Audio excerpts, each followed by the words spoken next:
ಹ ಮೇಲೆ ಹೋಯ್ತು.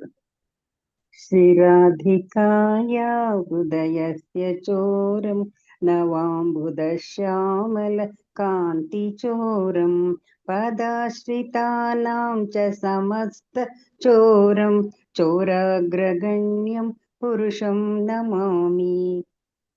ಅರ್ಥ: ಶ್ರೀಮತಿ ರಾಧಿಕಾಳ ಹೃದಯವನ್ನು ಕದಿಯುವವ, ತಾಜಾ ಮಳೆ ಮೋಡದ ಗಾಢವಾದ ಹೊಳವನ್ನು ಕದಿಯುವ ಮತ್ತು ಅವನ ಪಾದಗಳನ್ನು ಆಶ್ರಯಿಸುವವರ ಎಲ್ಲಾ ಪಾಪಗಳನ್ನು ಮತ್ತು ದುಃಖಗಳನ್ನು ಕದಿಯುವ ಅಗ್ರಗಣ್ಯ ಕಳ್ಳನಿಗೆ ನಾನು ನನ್ನ ಗೌರವಪೂರ್ವಕ ನಮನಗಳನ್ನು ಸಲ್ಲಿಸುತ್ತೇನೆ.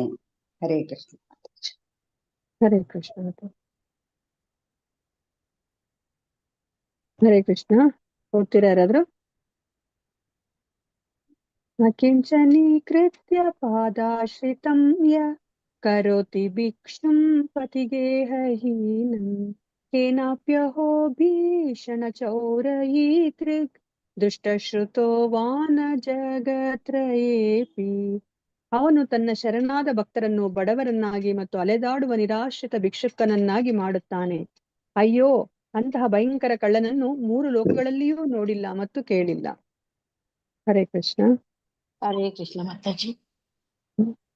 ಈತೀಯನಾಮಾಪಿ ಹರತ್ಯಶೇಷಂ ಗಿರಿಪ್ರಸಾರಾನಪಿ ಪಾಪರಾಶಿನ್ ಆಶ್ಚರ್ಯರೂಪೋ ನನ ಚೋರಹಿತೃ ದೃಷ್ಟಶ್ರುತೋ ವಾನ ಮಾಯಾ ಕದಾಪಿ. ಅರ್ಥ: ಅವನ ಹೆಸರಿನ ಉಚ್ಚಾರಣೆಯು ಪಾಪಗಳ ಪರ್ವತವನ್ನು ಶುದ್ಧೀಕರಿಸುತ್ತದೆ. ಅಂತಹ ಆಶ್ಚರ್ಯಕರವಾದ ಅದ್ಭುತವಾದ ಕಳ್ಳನನ್ನು ನಾನು ಎಲ್ಲಿಯೂ ನೋಡಿಲ್ಲ ಅಥವಾ ಕೇಳಿಲ್ಲ. ಹರೇ ಕೃಷ್ಣ ಮಾತಾಜಿ. ಧನ್ಯವಾದಗಳು. ಧನ್ಯವಾದ ಮಾತಾಜಿ. ನಾನು ಹೇಳ ಮಾತಾಜಿ. ಹಾ, ಹೇಳಿ ಹೇಳಿ. ಇದು 5ನೇದ್ದಲ್ಲ? ಹಾ, ಮಾತಾಜಿ. ದಾನಂ ಚ ಮಾನಂ ಚ ತತೇಂದ್ರಿಯಾಣಿ ಪ್ರಾಣಂ ಚ ಧತ್ವಾ ಮಮ ಸರ್ವಮೇವ ಪಾಲಯಸೆ ಕೋತ್ರ ಧೃತಾದ್ಯ ಚೋರ ತ್ವಂ ಭಕ್ತಿ ಧಾಮ್ನಾಸಿ ಮಯಾ ನಿರುದ್ಧ. ಅರ್ಥ: ಓ ಕಳ್ಳ, ನನ್ನ ಸಂಪತ್ತು, ನನ್ನ ಗೌರವ, ನನ್ನ ಇಂದ್ರಿಯಗಳನ್ನು, ನನ್ನ ಜೀವನ ಮತ್ತು ನನ್ನ ಎಲ್ಲವನ್ನು ಕದ್ದ ನಂತರ ನೀನು ಎಲ್ಲಿಗೆ ಓಡಬಹುದು? ನನ್ನ ಭಕ್ತಿಯ ಹಗ್ಗದಿಂದ ನಿನ್ನನ್ನು ಹಿಡಿದಿದ್ದೇನೆ. ಹರೇ ಕೃಷ್ಣ ಮಾತಾಜಿ. ಧನ್ಯವಾದ. ಹರೇ ಕೃಷ್ಣ ಮಾತಾಜಿ. ಮಾತಾಜಿ ಓದ್ಲಾ ಮಾತಾಜಿ? ಓದಿ ಓದಿ. ಹಾ ಮಾತಾಜಿ. ಚಿನ್ನಸ್ತಿ ಘೋರಂ ಯಮಪಾಶಬಂಧಂ ಭಿನ್ನಸ್ತಿ ಭೀಮಂ ಭವಪಾಶಬಂಧಂ ಚಿನ್ನಸ್ತಿ ಸರ್ವಸ್ಯ ಸಮಸ್ತ ಬಂಧಂ ನವಾತ್ಮನೋ ಭಕ್ತ ಕೃತಂ ತು ಬಂಧಂ. ಅರ್ಥ: ನೀನು ಯಮರಾಜನ ಘೋರವಾದ ಪಾಶವನ್ನು ಕತ್ತರಿಸಿ ಭೌತಿಕ ಅಸ್ತಿತ್ವದ ಘೋರ ಪಾಶವನ್ನು ತುಂಡರಿಸುತ್ತೀಯೆ ಮತ್ತು ಎಲ್ಲರ ಭೌತಿಕ ಬಂಧನವನ್ನು ಕಡಿದು ಹಾಕುತ್ತೀಯೆ. ಆದರೆ ನಿನ್ನ ಪ್ರೀತಿಯ ಭಕ್ತರು ಕಟ್ಟಿದ ಭಕ್ತಿಯ ಗಂಟನ್ನು ಕತ್ತರಿಸಲು ನಿನಗೆ ಸಾಧ್ಯವಾಗುತ್ತಿಲ್ಲ. ಹರೇ ಕೃಷ್ಣ ಮಾತಾಜಿ. ಧನ್ಯವಾದ ಮಾತಾಜಿ. ಧನ್ಯವಾದ. ಹೇಳ ಮಾತಾಜಿ. ಹೇಳಿ ಮಾತಾಜಿ. ಮನ ಮಾನಸೇ ತಾಮಸರಾಶಿ ಘೋರೆ ಕರಾಗೃಹೇ ದುಃಖಮಯೇ ನಿಬದ್ಧಃ ಲಭಸ್ವ ಹೇ ಚೋರ ಹರೇ ಚಿರಾಯ ಸ್ವಚೌರ್ಯ ದೋಷೋಚಿತಮೇವ ದಂಡಂ. ಓ ನನ್ನ ಎಲ್ಲವನ್ನೂ ಕದ್ದವನೇ, ಓ ಕಳ್ಳ, ಇಂದು ನಾನು ನಿನ್ನನ್ನು ನನ್ನ ಅಜ್ಞಾನದ ಭಯಂಕರ ಕತ್ತಲೆಯಿಂದ ಭಯಭೀತಿಗಳಿಂದ ಕೂಡಿರುವ ನನ್ನ ಹೃದಯದ ದುಃಖದ ಸೆರೆಮನೆಯಲ್ಲಿ ಬಂಧಿಸಿದ್ದೇನೆ. ನೀನು ಬಹಳ ಕಾಲ ಅಲ್ಲಿಯೇ ಇರುತ್ತೀಯೆ. ನಿನ್ನ ಕಳ್ಳತನದ ಅಪರಾಧಗಳಿಗೆ ತಕ್ಕ ಶಿಕ್ಷೆಯನ್ನು ಪಡೆಯುತ್ತೀಯೆ. ಹರೇ ಕೃಷ್ಣ. ಹರೇ ಕೃಷ್ಣ ಮಾತಾಜಿ. ಓದ್ಲಾ? ಓದಿ. ಕಾರಾಗೃಹೇ ವತ್ಸದಾ ಹೃದಯೇ ಮದೀಯೇ ಮದ್ಭಕ್ತಿಪಾಶ್ರುತ ದೃಢ ಬಂಧನ್ ನಿಶ್ಚಲ ಸನ್ ತ್ವಾಂ ಕೃಷ್ಣ ಹಿ ಪ್ರಳಯ ಕೋಟಿ ಶತಾಂತರೇಪಿ ಸರ್ವಸ್ವ ಚೋರ ಹೃದಯಾನ್ನ ಹಿ ಮೋಚಯಾಮಿ. ಓ ಕೃಷ್ಣ, ನನ್ನ ಎಲ್ಲವನ್ನೂ ಕದ್ದವನಾದ ಕಳ್ಳ, ನನ್ನ ಭಕ್ತಿಯ ಪಾಶವು ಎಂದೆಂದಿಗೂ ಬಿಗಿಯಾಗಿ ಇರುವುದು. ನೀನು ನನ್ನ ಹೃದಯದ ಸೆರೆಮನೆಯಲ್ಲಿ ಯಾವಾಗಲೂ ನೆಲೆಸುತ್ತೀಯೇ, ಏಕೆಂದರೆ ನಾನು ನಿನ್ನನ್ನು ಲಕ್ಷಾಂತರ ಯುಗಗಳವರೆಗೆ ಬಿಡುಗಡೆ ಮಾಡುವುದಿಲ್ಲ. ಹರೇ ಕೃಷ್ಣ ಮಾತಾಜಿ. ಧನ್ಯವಾದಗಳು. ಕೃಷ್ಣ. ಧನ್ಯವಾದಗಳು. व्रजे प्रसिद्धं नवनीतचोरं गोपाङ्गनानां च दुकूलचोरम् अनेकजन्मार्जितपापचोरं चौराग्रगण्यं पुरुषं नमामि। चौराग्रगण्यं पुरुषं नमामि। हरे कृष्णा कृष्ण कृष्ण हरे हरे हरे राम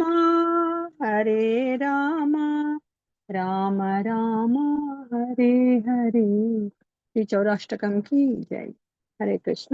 ನಾನು ಇವತ್ತಿನ ತರಗತಿಯನ್ನು ಶುರು ಮಾಡ್ತಾ ಇದ್ದೀನಿ. ಎಲ್ಲರಿಗೂ ಈ ಕಾರ್ಯಕ್ರಮಕ್ಕೆ ಸ್ವಾಗತವನ್ನ ಕೋರ್ತಾ ಇದ್ದೀನಿ. ಓಂ ನಮೋ ಭಗವತೆ ವಾಸುದೇವಾಯ. ಓಂ ನಮೋ ಭಗವತೆ ವಾಸುದೇವಾಯ. ಓಂ ನಮೋ ಭಗವತೆ ವಾಸುದೇವಾಯ. ಓಂ ಅಜ್ಞಾನತಿಮಿರಾಂಧಸ್ಯ ಜ್ಞಾನಾಂಜನಶಲಾಕಯ ಚಕ್ಷುರುನ್ಮಿಲಿತಂ ಯೇನ ತಸ್ಮೈ ಶ್ರೀ ಗುರವೇ ನಮಃ. श्रीचैतन्यमनोभीष्टं स्थापितं येन भूतले स्वयं रूपः कदा मह्यं ददाति स्वपदान्तिकं वन्देऽहं श्रीगुरोः श्रीयुतपदकमलं श्रीगुरून् वैष्णवांश्च श्रीरूपं साग्रजातं सहगण रघुनाथान्वितं तं सजीवं साद्वैतं सावधूतं परिजनसहितं कृष्णचैतन्यदेवं श्रीराधा कृष्णपादान् सहगण ललिता श्रीविशाखान्वितांश्च हे कृष्णा करुणा सिन्धो दीनबन्धो जगत्पते गोपेश गोपिका कान्ता राधा कान्त नमोऽस्तुते तप्त काञ्चन गौराङ्गी राधे वृन्दावनेश्वरी वृषभानुसुते देवी प्रणमामि हरिप्रिये। वाञ्छाकल्पतरुभ्यश्च कृपा सिन्धुभ्य एव च पतितानां पावनेभ्यो वैष्णवेभ्यो नमो नमः। नमो विष्णुपदाय कृष्णप्रेष्ठाय भूतले श्रीमते भक्तिवेदान्त स्वामिन् इति नामिने। नामस्ते सरस्वते देवे गौरवाणी प्रचारिणे निर्विशेषा शून्यवादी पाश्चात्यदेशतारिणे। जय श्री कृष्ण चैतन्य प्रभु नित्यानंदा श्री अद्वैता गदाधरा श्रीवासादि गौर भक्तवृंदा। हरे कृष्णा कृष्ण कृष्ण हरे हरे हरे राम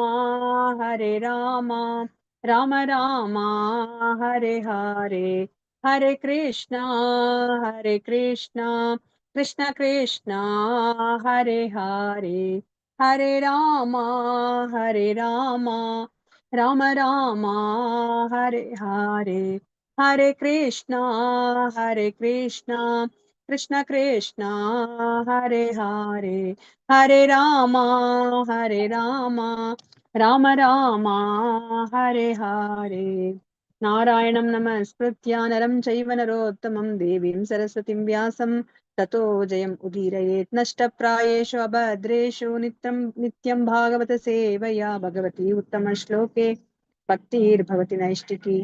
कृष्णाय वासुदेवाय देवकी नन्दनाय च नन्दगोपकुमाराय गोविन्दाय नमो नमः। नमः पङ्कजनाभाय नमः पङ्कजमालिने नमः पङ्कजनेत्राय नमस्ते ಪಂಕಜಾಂಗ್ರಿ.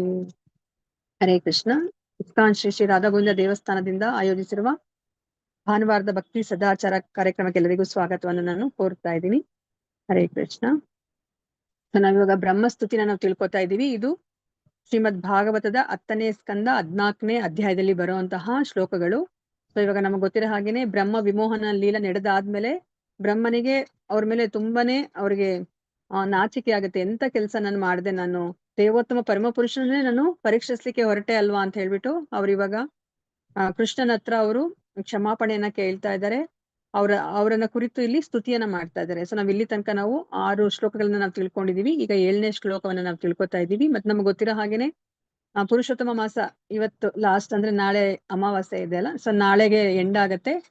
ಸೊ ನೀವು ಈ ಬ್ರಹ್ಮಸ್ತುತಿಯನ್ನ ಈ 40 ಶ್ಲೋಕಗಳು ಏನಿದೆ, ನೀವು ಅಕಸ್ಮಾತ್ ಓದಿಲ್ಲ ಅಂತಂದ್ರೆ ಈ 2 ದಿವಸದಲ್ಲಿ ನೀವು ಅದನ್ನ ಓದ್ಲಿಕ್ಕೆ ಪ್ರಯತ್ನ ಪಡಿ. 6 ಶ್ಲೋಕಗಳನ್ನ ನಾವು ತಿಳ್ಕೊಂಡಿದೀವಿ. ಈಗ 7ನೇ ಶ್ಲೋಕವನ್ನ ನಾವು ತಿಳ್ಕೊಳ್ಳೋಣಂತೆ.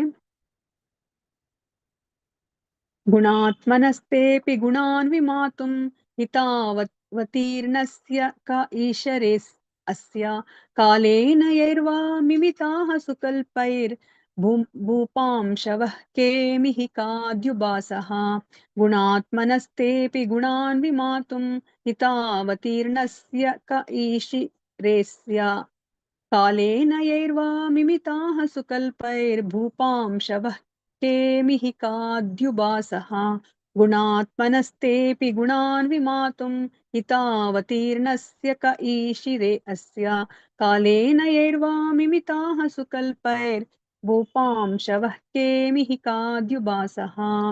ಹರೇ ಕೃಷ್ಣ. ನಾನು ಒಂದೊಂದು ಲೈನ್ ಅನ್ನ ಹೇಳ್ಕೊಡ್ತೀನಿ, ನೀವು ಅದನ್ನ ರಿಪೀಟ್ ಮಾಡಿ. ಗುಣಾತ್ಮನಸ್ತೆಪಿ ಗುಣಾನ್ ವಿಮಾತುಂ ಗುಣಾತ್ಮನಸ್ತೆಪಿ ಗುಣಾನ್ ವಿಮಾತುಂ ಹಿತಾವತೀರ್ಣಸ್ಯ ಕ ಈಶಿರೆ ಅಸ್ಯ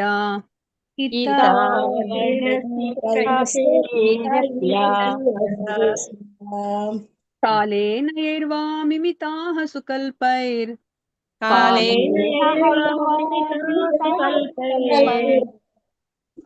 ಭೂಪಾಂಶವಃ ಕೇಮಿಹಿಕಾದ್ಯುಬಾಸಃ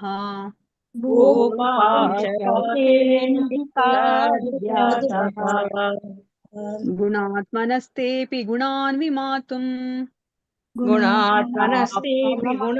ವಿಮಾತುಂ ಹಿತಾವತೀರ್ಣಸ್ಯ ಕ ಈಶಿರೇಸ್ಯ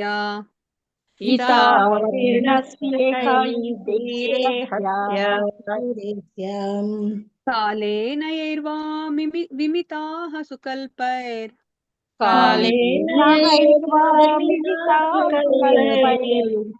ಭೂಪಾಂಶವಃ ಕೇಮಿಹಿಕಾದ್ಯುಬಾಸಃ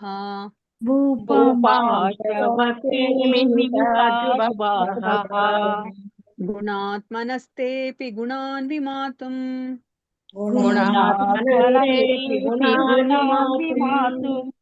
ಹಿತಾವತೀರ್ಣಸ್ಯ ಕ ಈಶಿರೇಸ್ಯ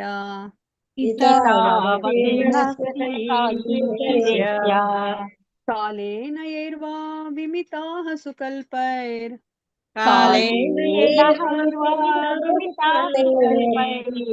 ಭೂಪಾಂಶವಃ ಕೇಮಿಹಿಕಾದ್ಯುಬಾಸಃ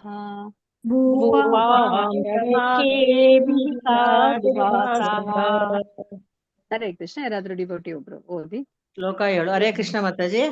ಹರೇ ಕೃಷ್ಣ ಮಾತಾಜಿ. ಗುಣಾತ್ಮನಸ್ತೆಪಿ ಗುಣಾನ್ ವಿಮಾತುಂ ಹಿತಾವತೀರ್ಣಸ್ಯ ಕ ಈಶಿರೇಸ್ಯ ಕಾಲೇನ ಯೈರ್ವಾ ವಿಮಿತಾ ಸ್ವಕಲ್ಪೈರ್ ಭೂಪಾಂಶವಾ ಕೇಮಿಹಿಕಾದ್ಯುಬಾಸಃ. ಹರೇ ಕೃಷ್ಣ. ಹರೇ ಕೃಷ್ಣ. ಮತ್ತೊಬ್ರು ಯಾರಾದ್ರೂ ಓದಿ. ನಾನು ಓದ್ತೀನಿ ಮಾತಾಜಿ. ಓದಿ ಮಾತಾಜಿ. ಗುಣಾತ್ಮನಸ್ತೆಪಿ ಗುಣಾನ್ ವಿಮಾತುಂ ಹಿತಾವರ್ತನ್ನಿಸ್ಯ ಕಾಹಿರೆ ಈಶೇರೆ ಹಸ್ಯ ಕಾಲೇನ ಹೈರ್ವಾ ಮಿಮಿತಾಸು ಕಲ್ಪರೈ ಭೂಪಾಶ್ವಕೆ ಮಿಹಿಕ ದುಬಾಸಃ. ಹರೇ ಕೃಷ್ಣ. ಮತ್ತೊಬ್ರು ಯಾರಾದ್ರೂ ಓದಿ. ಹರೇ ಕೃಷ್ಣ ಮಾತಾಜಿ. ಓದ್ಲಾ ಮಾತಾಜಿ? ಓದಿ ಪ್ರಭುಜಿ. ಗುಣಾತ್ಮನಸ್ತೆಪಿ ಗುಣಾನ್ ವಿಮಾತುಂ ಹಿತಾವತೀರ್ಣಸ್ಯ ಕ ಈಶ್ವರೇಸ್ಯ ಕಾಲೇನ ಯೈರ್ವಾ ವಿಮಿತಾಃ ಸುಕಲೈರ್ ಭೂಪಾಂಶವಃ ಕೇಮಿಹಿಕಾದ್ಯುಬಾಸಃ. ಹರೇ ಕೃಷ್ಣ ಪ್ರಭುಜಿ. ಧನ್ಯವಾದ ಮಾತಾಜಿ. ಧನ್ಯವಾದಗಳು. ಯಾರಾದ್ರೂ ಇದು ವರ್ಡ್ ಟು ವರ್ಡ್ ಮೀನಿಂಗ್ ಮತ್ತೆ ಅನುವಾದ ಓದಿ. ಮಾತಾಜಿ. ಗುಣ ಆತ್ಮನ ಎಲ್ಲ ಶ್ರೇಷ್ಠ ಗುಣಗಳನ್ನು ಹೊಂದಿರುವ ತೇ ನಿನ್ನ ಅಪಿ ನಿಶ್ಚಯವಾಗಿಯೂ ಗುಣಗಳನ್ನು ವಿಮತೂತಂ ಎಣಿಸಲು ಅವರ್ಣಸ್ಯ ಎಲ್ಲ ಜೀವಗಳ ಹಿತಕ್ಕಾಗಿ ಅವತರಿಸಿರುವ ಕೆ ಯಾರು ಈಶ್ವರೇ ಸಮರ್ಥರು ಅಸ್ಯ ಈ ವಿಶ್ವದ ಕಾಲೇನ ಕಾಲಕ್ರಮದಲ್ಲಿ ಯಾರಿಂದ ವಾ ಅಥವಾ ನಿಮಿತ್ತ ಎಣಿಸಲ್ಪಟ್ಟ ಸುಕಲ್ಪೆ ಮಹಾವಿಜ್ಞಾನಿಗಳಿಂದ ಭೂಪಾಂಶವಃ ಭೂಲೋಕದ ಪರಮಾಣುಗಳು ಕೆ ಆಕಾಶದಲ್ಲಿ ಮಿಹಿಕ ವಿಮದ ಕಣಗಳು ದುಬ್ಯಾಸ ನಕ್ಷತ್ರ ಮತ್ತು ಗ್ರಹಗಳ ಪ್ರಕಾಶವು. ಅನುವಾದ: ಕಾಲಕ್ರಮೇಣ ವಿದ್ವಾಂಸರಾದ ತತ್ವಜ್ಞಾನಿಗಳು ಅಥವಾ ವಿಜ್ಞಾನಿಗಳು ಭೂಮಿಯ ಎಲ್ಲ ಕಣಗಳನ್ನು, ಮಂಜಿನ ಕಣಗಳನ್ನು ಅಥವಾ ಸೂರ್ಯ, ನಕ್ಷತ್ರ ಮತ್ತು ಇತರ ಜ್ಯೋತಿರ್ನಿಕಾಯಗಳಿಂದ ವಿಕರಣಗೊಳ್ಳುವ ಪ್ರಕಾಶಮಾನ ಕಣಗಳನ್ನು ಸಹ ಪ್ರಾಯ ಎಣಿಸಲು ಶಕ್ತರಾಗಬಹುದು. ಆದರೆ ಎಲ್ಲಾ ಜೀವಿಗಳು ಹಿತವನ್ನು ಕಾಯಲು ಭೂಮಿಗೆ ಅವತರಿಸಿ ಬಂದಿರುವ ದೇವೋತ್ತಮ ಪರಮಪುರುಷನಾದ ನಿನ್ನಲ್ಲಿರುವ ಅನಂತ ದಿವ್ಯ ಗುಣಗಳನ್ನು ಈ ವಿದ್ವಾಂಸರಲ್ಲಿ ಯಾರು ತಾನೇ ಎಣಿಸಬಲ್ಲರು? ಹರೇ ಕೃಷ್ಣ ಮಾತಾಜಿ, ಧನ್ಯವಾದಗಳು. ಧನ್ಯವಾದಗಳು. ಸೊ ಇಲ್ಲಿ ಎಷ್ಟು ಚೆನ್ನಾಗಿ ಬ್ರಹ್ಮ ಹೇಳ್ತಾ ಇದ್ದಾರೆ ಅಲ್ವಾ?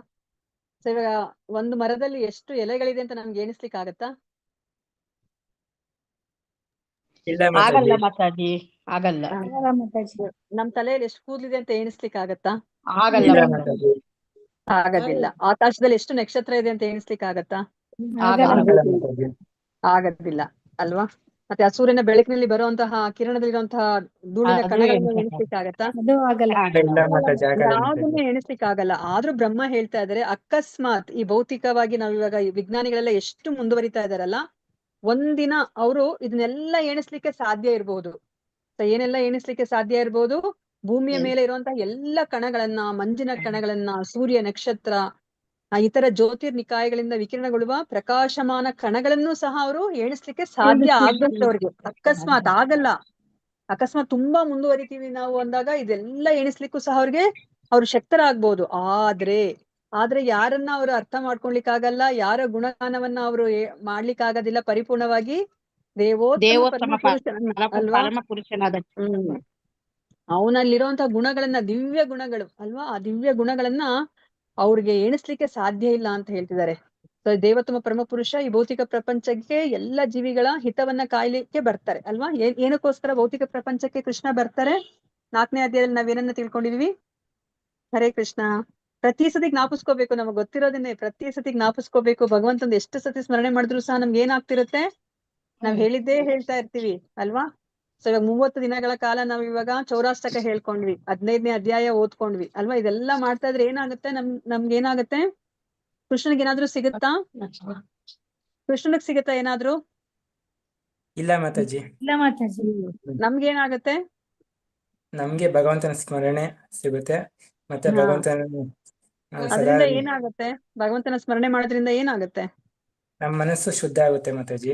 ನಮ್ಮ ಮನಸ್ಸು ಪರಿಶುದ್ಧ ಆಗುತ್ತೆ ಅಲ್ಲ? ನಾವ್ ಎಷ್ಟು ಸತಿ ಹೇಳ್ಕೊಂಡ್ರೆ ಅಷ್ಟು ಶುದ್ಧ ಶುದ್ಧ ಶುದ್ಧ. ಯಾಕಷ್ಟು ಶುದ್ಧ ಮಾಡ್ಬೇಕು ನಾವು? ಅದಂತ ಗಲೀಜ್ ಏನಾಗೋಗ್ಬಿಟ್ಟಿದೆ? ಏನ್ ಗಲೀಜಾಗೋಗಿದೆ ಅಷ್ಟು ಶುದ್ಧ ಮಾಡ್ಕೊಳ್ಲಿಕ್ಕೆ? ಜನ್ಮ ಮಾಡಿ ಅನೇಕ ಕಲ್ಮಶ ಅಲ್ವಾ? ತುಂಬಿದೆ ಒಂದು ಮಾತಾಜಿ. ಜನ್ಮದಲ್ಲ, 2 ಜನ್ಮದಲ್ಲ ಅಲ್ವಾ? ಕೋಟ್ಯಾಂತರ ಜನ್ಮಗಳಿಂದ ನಾವು ಶೇಖರಿಸ್ಕೊಂಡು ಇಟ್ಕೊಂಡಿರುವಂತಹ ಆ ಕಲ್ಮಶವನ್ನ ನಾವು ಹೋಗ್ಲಾಡಿಸ್ಕೋಬೇಕು ಅಲ್ವಾ? ಆದ್ರೆ ಭಗವಂತನ ಒಂದೇ ಒಂದು ಮಂತ್ರಕ್ಕೆ ಅಷ್ಟು ಶಕ್ತಿ ಇದೆ ಅಂತ ಹೇಳ್ತಾರೆ. ಎಲ್ಲ ಕೋಟ್ಯಾಂತರ ಜನ್ಮಾಂತರಗಳ ಪಾಪಗಳನ್ನೆಲ್ಲ ನಾಶ ಮಾಡ್ಲಿಕ್ಕೆ ಒಂದೇ ಒಂದು ನಾಮ ಸಾಕು ಅಂತ ಹೇಳ್ತಾರೆ ಅಲ್ವಾ? ಆದ್ರೆ ಆ ನಾಮವನ್ನ ನಾವ್ ಹೇಗೆ ಹೇಳ್ಬೇಕು? ಶುದ್ಧ ನಾಮದಲ್ಲಿ ಹೇಳಿದ್ರೆ ನಮ್ಗೆಲ್ಲ ಪಾಪಗಳು ನಾಶ ಆಗ್ಬಿಡುತ್ತೆ ಅಲ್ವಾ? ಆದ್ರೆ ನಮ್ಗಿನ್ನ ಆ ಶುದ್ಧ ನಾಮವನ್ನ ಹೇಳಿಕ್ಕೆ ಆಗ್ತಾ ಇಲ್ಲ. ಸೊ ಅದಕ್ಕೋಸ್ಕರ ಇವಾಗ ನಮ್ಗೆ ಏನನ್ನ ನಾವ್ ಮಾಡ್ಬೇಕಾಗತ್ತೆ? ನಾವು ಪದೇ ಪದೇ ಪದೇ ಪದೇ ಅದನ್ನ ಹೇಳ್ಕೊಂತ ಒಂದಿನ ನಾವು ಆ ಶುದ್ಧ ನಾಮದಲ್ಲಿ ಭಗವಂತನ ಹೆಸರನ್ನ ಹೇಳ್ಕೊಳ್ಲಿಕ್ಕೆ ನಮ್ಗೆ ಸಾಧ್ಯ ಆಗತ್ತೆ ಅಲ್ವಾ? ಸೊ ಇದರಿಂದ ನಾವು ಭಗವಂತನ ಕೃಪೆಗೆ ನಾವು ಪಾತ್ರರಾಗ್ತೀವಿ. ಸೊ ಭಗವಂತ ಈ ಭೌತಿಕ ಪ್ರಪಂಚಕ್ಕೆ ಏನಕ್ಕೋಸ್ಕರ ಬಂದ್ರು? 4ನೇ ಅಧ್ಯಾಯದಲ್ಲಿ ನಾವೇನನ್ನ ತಿಳ್ಕೊಂಡ್ವಿ? ಯದಾ ಯದಾ ಹಿ ಧರ್ಮಸ್ಯ ಗ್ಲಾನಿರ್ಭವತಿ ಭಾರತ ಅಭ್ಯುತ್ಥಾನಮ ಧರ್ಮಸ್ಯ ತದಾತ್ಮಾನಂ ಸೃಜಾಮ್ಯಹಂ ಅಂತ ಹೇಳಿದ್ರು ಅಲ್ವಾ? ಯಾವಾಗ ಈ ಭೌತಿಕ ಪ್ರಪಂಚದಲ್ಲಿ ಧರ್ಮದ ಅವನತಿ ಆಗುತ್ತೋ ಆಗ ಅದನ್ನ ಕಾಪಾಡ್ಲಿಕ್ಕೋಸ್ಕರ ಅವರು ಸೃಜಾಮ್ಯಹಂ, ಅವ್ರು ಯಾವ ತರ ಇರ್ತಾರೋ ಅವರ ಒಂದು ಲೋಕದಲ್ಲಿ, ಆಧ್ಯಾತ್ಮಿಕ ಪ್ರಪಂಚದಲ್ಲಿ ಅದೇ ತರ ಅವ್ರು ಇಲ್ಲಿಗೆ ಇಳಿದು ಬರ್ತಾರೆ ಅಲ್ವಾ? ಇವಾಗ ನಾನು ಈ ಊರಿನಿಂದ ಇನ್ನೊಂದು ಊರಿಗೆ ಹೋದ ಹಾಗೆ ಅಲ್ವಾ? ಭಗವಂತ ಆಧ್ಯಾತ್ಮಿಕ ಪ್ರಪಂಚದಿಂದ ಈ ಭೌತಿಕ ಪ್ರಪಂಚಕ್ಕೆ ಅವರು ಇಳಿದು ಬರ್ತಾರೆ. ಅವರು ಸೃಜಾಮ್ಯಹಂ ಅಲ್ವಾ? ಮತ್ತೆ ಅವರು ಏನನ್ನ ಮಾಡ್ತಾರೆ? ಇಲ್ಲಿ ಬಂದು 3 ಮಾಡ್ತಾರೆ. ಏನನ್ನ ಮಾಡ್ತಾರೆ? ಹರೇ ಕೃಷ್ಣ. ಮಾತಾಜಿ ಭಕ್ತರನ್ನ ಉದ್ಧಾರ ಮಾಡ್ತಾರೆ ಮಾತಾಜಿ. ಶ್ಲೋಕ ಹೇಳಿ ಪ್ರಭುಜಿ. ಪರಿತ್ರಾಣಾಯ ಸಾಧೂನಾಂ ವಿನಾಶಾಯ ಚ ದುಷ್ಕೃತಾಂ ಧರ್ಮ ಸಂಸ್ಥಾಪನಾರ್ಥಾಯ ಸಂಭವಾಮಿ ಯುಗೆ ಯುಗೆ.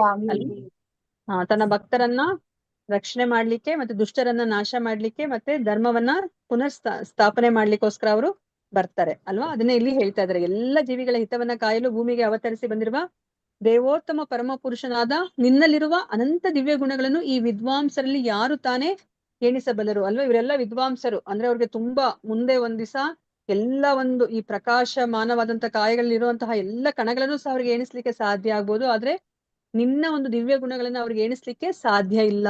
ಅವ್ರಿಗೆ ಎಣಿಸ್ಲಿಕ್ಕೆ ಸಾಧ್ಯನಾ ಅಂತ ಹೇಳ್ಬಿಟ್ಟು ಪ್ರಶ್ನೆ ಮಾಡ್ತಿದ್ದಾರೆ. ಅಂದ್ರೆ ಸಾಧ್ಯ ಇಲ್ಲ ಅಂತ ಅಲ್ವಾ? ನಾವ್ ಇನ್ನ ಒಂದು ಹೋಲಿಕೆನ ಯಾವಾಗ್ಲೂ ಕೊಡ್ತೀವಿ. ಈ ಭಗವಂತನ ಗುಣಗಾನವನ್ನ ನಾವು ಮಾಡ್ಲಿಕ್ಕೆ ಆಗ್ದಲೇ ಇರೋದಕ್ಕೆ ಇನ್ನ ಒಂದು ಹೋಲಿಕೆ ಕೊಡ್ತೀವಿ. ಏನು ಹೋಲಿಕೆಯನ್ನ ಕೊಡ್ತೀವಿ ನಾವು? ಯಾರಿಗಾದ್ರೂ ಜ್ಞಾಪಕ ಬಂತ? ಹರೇ ಕೃಷ್ಣ.